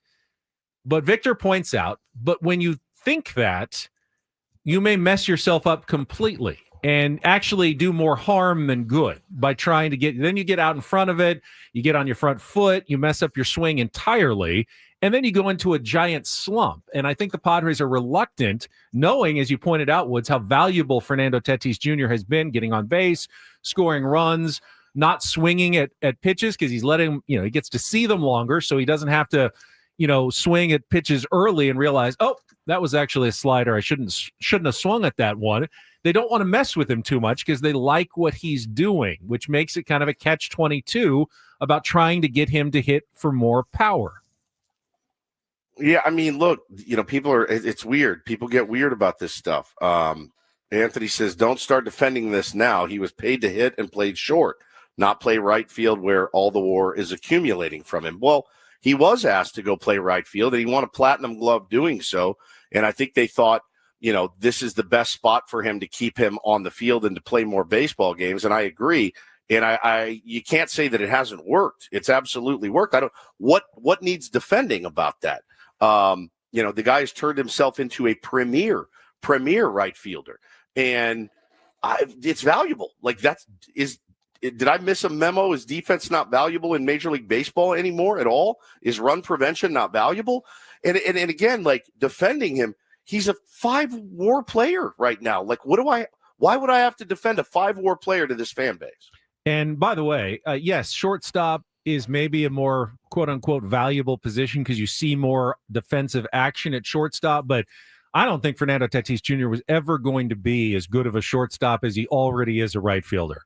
He could go down as one of the best right fielders defensively of all time in this game, and I didn't see that arc happening at shortstop. He was going to make some spectacular plays at shortstop, but I didn't see him as being an all-time great Ozzie Smith type defender. He can be in right field. So I think going to right field is not the issue. The question simply is, can he figure out a way to add more pop, more power without impacting the other things that he's doing? And Eno basically says the answer is kind of no.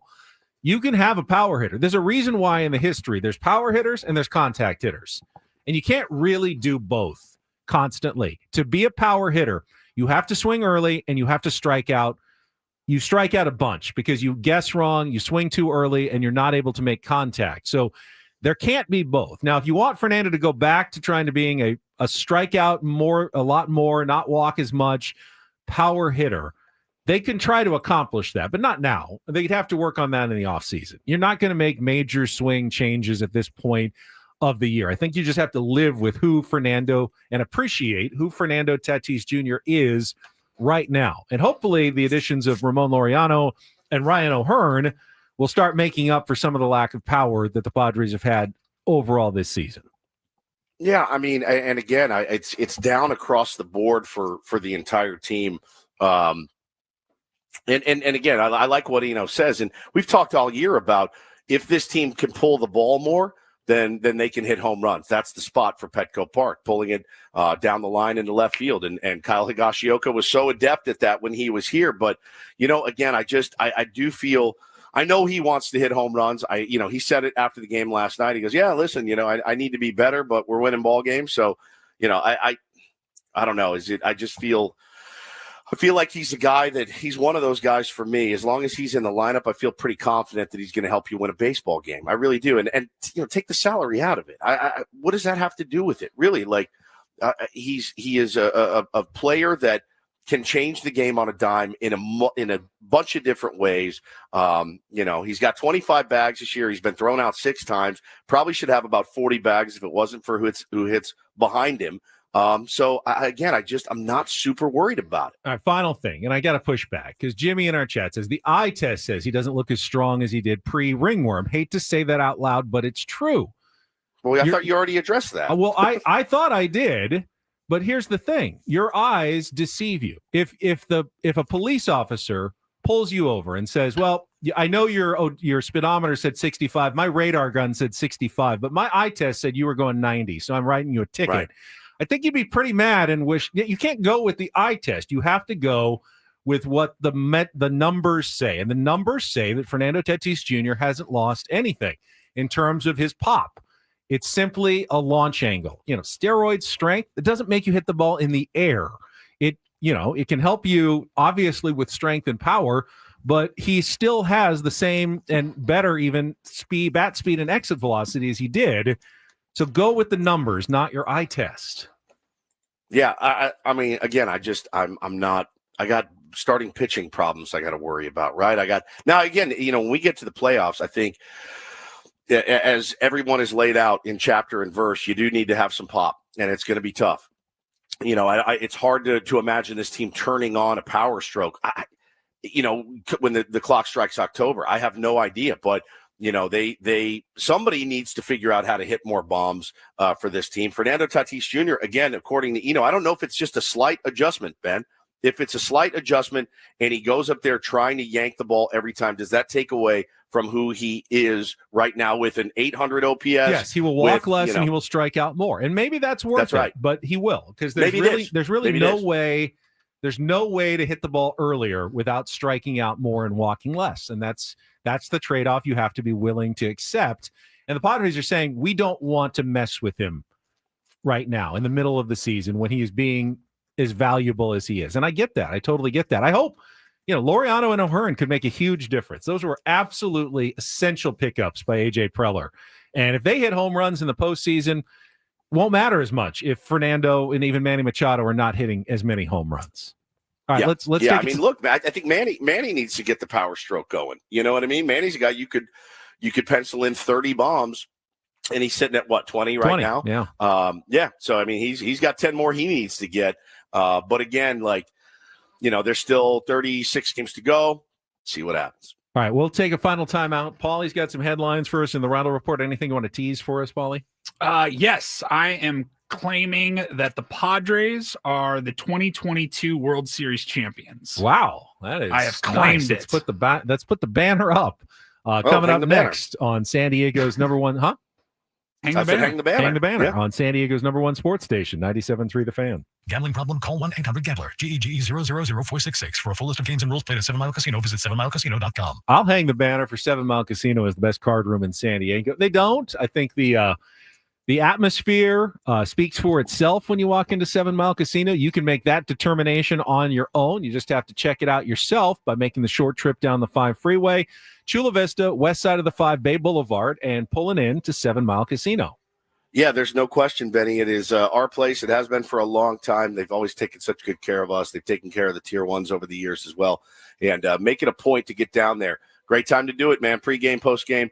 Go play some California-style blackjack, some Texas Hold'em, some Pai Gow, or some Baccarat. They'll take great care of you. And if you are a high-limit player, yes, they know how to take care of their high-limit players as well. 35% discount when you order food from Sammy's at the table. They've got professional dealers. They're spreading high-limit action. If you're a Texas Hold'em player, yeah, you're going to find some good action there on the no-limit side, over on the tables, over on the right side of the room. So, yeah, your place to play cards needs to be 7 Mile Casino.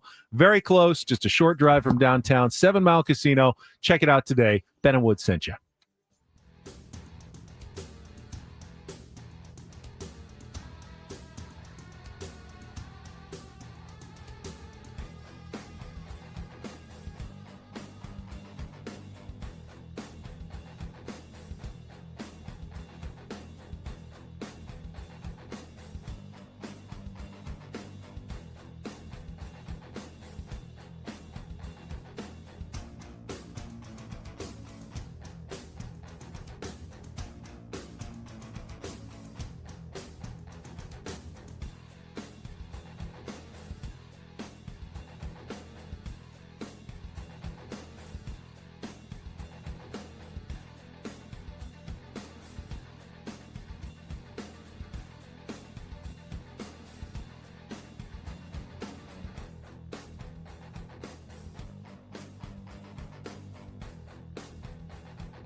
Hey players, things are about to get real here in San Diego. Introducing the all-new Jamul Casino Resort. With a 200-room hotel tower, exciting new eats and drinks, plenty of new places to play, and a luxe spa and salon. Hello, rooftop pool and deck. It's where players can play their hearts out and enjoy all the perks that come with it.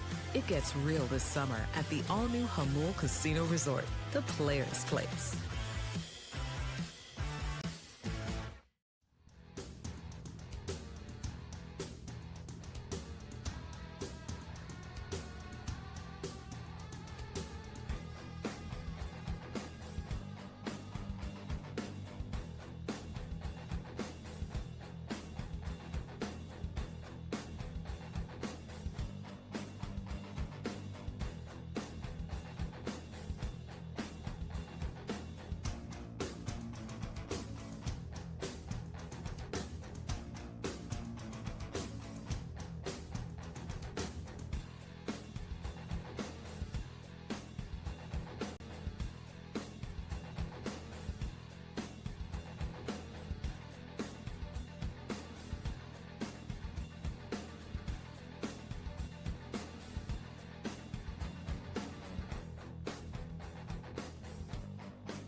All right, Padres and Giants continuing their 4-game series. Last 2 games of the year against the San Francisco Giants. Tonight, 6:40. Tomorrow, 1:10 at Petco Park. And then, of course, the Dodgers come to town.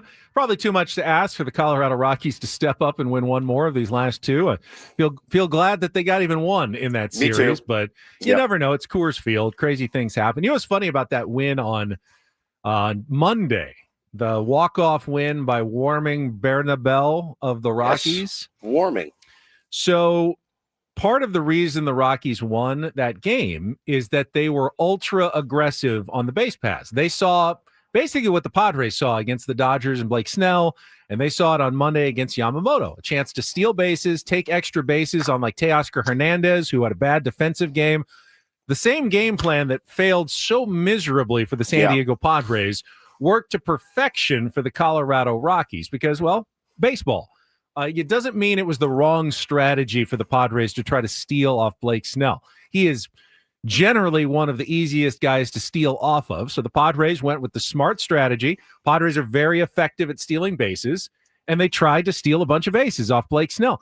Sometimes the right strategy doesn't work in baseball, which is really, really frustrating to fans.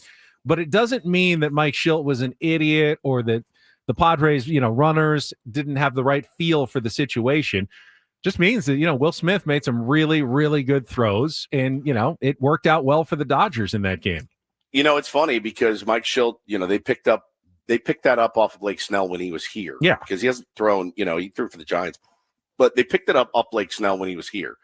And people stole a lot of bags off of him, but they also stole a lot of bags on the not great catching core that we had back there. At the same time, it's like, they swipe bags off Blake, but they also swipe bags off of Nola and Campy and the rest of the crew that we've had over the years here. So what I would be interesting to see is, do you dare try it again when you face Blake Snell the next time, Ben? I think it's the right strategy because it wasn't just off the Padres. Blake Snell, when he was at the Rays, different catchers, he has always been fairly easy to run on. So it's the right thing to do. The hardest thing in baseball is continuing to do something that hasn't been working because it is the right thing to do and trusting that eventually the numbers will play out in your favor. But who was catching the other night? Was it Rushing or I think it was Smith who threw out all the runners in that game in particular. Well, that's who threw out ours, but who were they running against in Colorado? I don't know who they were running on Monday. And it was mostly taking extra bases on their outfield. I mean, Dodgers outfield played well in that game as well. Teoscar Hernandez made a bunch of mistakes on Monday. He got called out. Out by Dave Roberts. I saw it made kind of national news. I think the hangover for both teams was kind of real. Even though the Padres lost that series, Monday was a tough game for both teams after having put so much emphasis on those 3 games the previous weekend that they both came out not at their best on Monday, and then both teams bounced back with solid performances last night. All right, let's it was rushing. Let's check traffic, and then we will come back, and Paulie will have some headlines for us in the Reindl Report. From the 855 Get Ross Traffic Center, protecting San Diego after accidents or injury, here's Kelly Danick. This traffic report is driven by local and veteran-owned Manny Sedano Ford and Lincoln in La Mesa. Wrapping things up with one problem here in the North County, southbound 15 Via Rancho Parkway exit. Collision involving a couple cars there over to the right shoulder. Got a buck? Get a truck. Lease the all-electric 2025 Ford Lightning for just $1 down and $349 a month at Sedano Ford and Lincoln in La Mesa. SedanoFord.com for more details. Visit Sedano Ford or SedanoLincoln.com. I'm Kelly Danick with Ben and Wood, San Diego's #1 sports station, 97.3 The Fan. Here with our today's edition of the Reindl Report. Now tuned into the greatest. Welcome to the Reindl Report with Paul Reindl. Hi, Paul. All right. 2 stories from the world of sports that we haven't gotten to yet. We'll start off in Major League Baseball. And 1 story that you didn't know you needed. Are you laughing, biatch? It's the Reindl Report Hey, Paul, how you doing? Okay, how are you? on 97.3 The Fan. Are you ready to bless the mood? I need some help, please. That was good. Can I get a yeah? Oh, yeah. All right. All right, Paulie. Happy, what's today? Wednesday, gentlemen. All right, let's start off here with the tease to pay it off. I said I am claiming that the Padres are the 2022 World Series champions. Now, they didn't play in the World Series. They came up a little bit short, but apparently you can just start claiming national championships now if you would like. Talking, of course, so Auburn. Now, Auburn football has done this for a while, but they've made some news recently where they have officially claimed they are saying that they are claiming 9 deserved legitimate college football national championships. And of course, a lot of this is back in the BCS system. And one of the years in particular was 2004.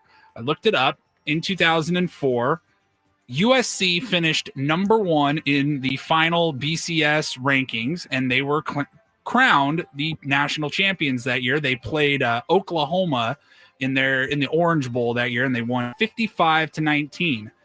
Auburn did not play in that game, and they finished second in the BCS ranks behind USC, also at 13-0. And they're not the only school to do this. They're just the school that they're in the news today for it. They are saying, well, we didn't lose that year, so we're claiming national champions for 2004. I would like to claim the Padres, who didn't play in the World Series. They're World Series champions. We didn't lose the World Series. This is anything you'd like to claim, Ben? I don't have anything I'd like to claim, because other than the fact that college football had the dumbest system for a century. Awful. Well, first of all, even when they didn't have the BCS, they had both the AP and the coaches poll pick the winners. Like, sometimes you'd have separate national champions because they couldn't decide on who the national champion was. And then you'd had a BCS where just 2 teams made the playoffs, but sometimes there were 3 undefeated teams and 1 team got left out. So, of course, they're going to claim a national championship. Why it took them so long to finally come to the idea that every other sport in pretty much the world does, hey, let's have a playoff to decide who wins the national championship, and decide it on the field rather than in some mythical national championship. I have no idea why it took so long. I don't get it. Yeah, very excited for college football to start. But there are there are teams that claim championships from the 40s and that they finished 21st in the poll, but they decided, oh no, but we're the national champions, and they add it to their media, like when they send out their media notes on a banner. We're 9-time national champions. Are you really? Because I don't think you really are. All right, we'll move on to sports adjacent. In Hollywood, Apple has picked up a new comedy, and it's a movie with Ben Stiller about pickleball. Ooh. Pickleball, which has completely taken the world by storm over the last handful of years. Now, I think you can probably, based on what I've read here, there's very few details that are out, but it's called The Dink. And it's a pickleball comedy starring and executive produced by Ben Stiller. So everyone's saying, all right, think Dodgeball from 2003, 2004. But pickleball says nearly 2 decades after dodgeball, Stiller makes his return to the sports comedy arena, this time swapping dodgeballs for paddles. The film is directed by Josh Greenbaum and features Jake Johnson, Ed Harris, Mary Steenburgen, Andy Roddick, and John McEnroe. Nice. I'm sure they're not going to make watch any fun of pickleball players in this movie, right? It's going to be very serious. I think that's the whole point. I have fun when I played it a couple times. It's a blast. Yeah, I went out to the pickleball playoffs that were at Point Loma over the weekend, and it was. I mean, they're really, really talented. I mean, but you do have to master both the small game, like the little tiny, the dinks. Obviously, that's where the title of the movie comes, right, as opposed to the smashes, which you'd like to get to, but oftentimes those rallies are just the little dinks into the kitchen because you can't put your feet in the kitchen and hit the ball. That's a foul in pickleball. No news yet on a release date. It's in post-production already, and then Apple has announced that it will be on Apple TV Plus. So keep an eye out for the release date on that. I didn't know there's another Meet the Parents movie coming out next year too. Oh Jesus! No, is there? Yeah, the fourth one, Focker-in-Law. The last Focker-in-Law? Focker-in-Law is what it's called. The title of the movie coming out next year. What's it? Hold on. What's it called? Focker-in-Law. Thank you. And then finally, the last two have been terrible, horrific. So there was Meet the Parents, and then it was Fockers. Meet the Fockers, and then Little Fockers, and now it's Focker-in-Law. Meet the Fockers was okay. No, it was horrible. I never saw the third one. Oh. I don't know that I saw the third one either. It was horrible. But you're comparing it to the first one, which was so great. So perfect. It's tough to follow any of that up. Finally, this could have fallen into the category. Sometimes we talk about the group AITA, right? Am I the a-hole? Yeah. And I think if this was one of those questions, this guy is definitely the a-hole. Now, this has been going on for several weeks, but there's this guy named John Stockwell who is on TikTok, and for weeks, he has been chronicling him using his Amazon Prime account to purchase very heavy 110-pound cast iron anvils on Amazon that are available for purchase. We did this story. No. What? The anvil story? We did this, didn't we? I don't remember we've ever talked about this. Does this not sound familiar to you guys? Oh, man. Okay. He's been ordering these 110-pound anvils, getting it, 2-day shipping, and then flipping it and right around and returning it just to be a jerk and make these delivery drivers have to carry 110-pound anvils. He's been buying like 20 of them a week and just returning them. And everyone's like, dude, that's a waste of energy. That's a waste of resources. These poor delivery drivers have to lug these 110-pound anvils that cost over $220 each.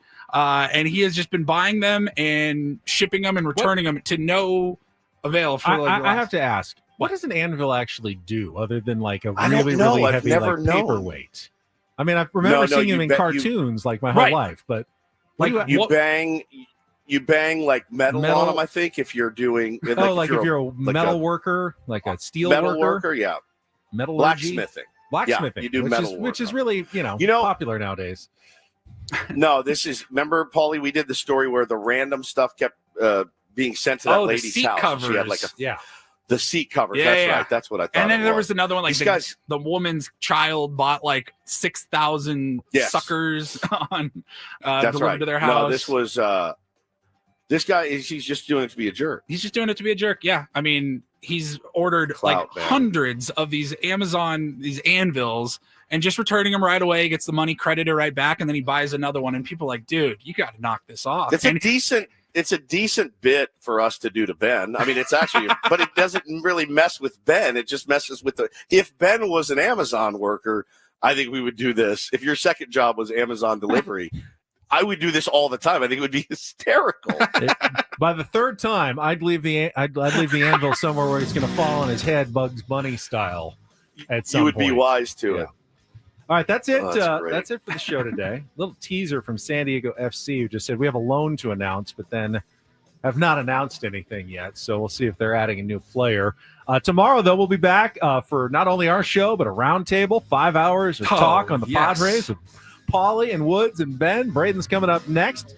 Have a great rest of your Wednesday from all of us here at 97.3 The Fan. So long, everybody.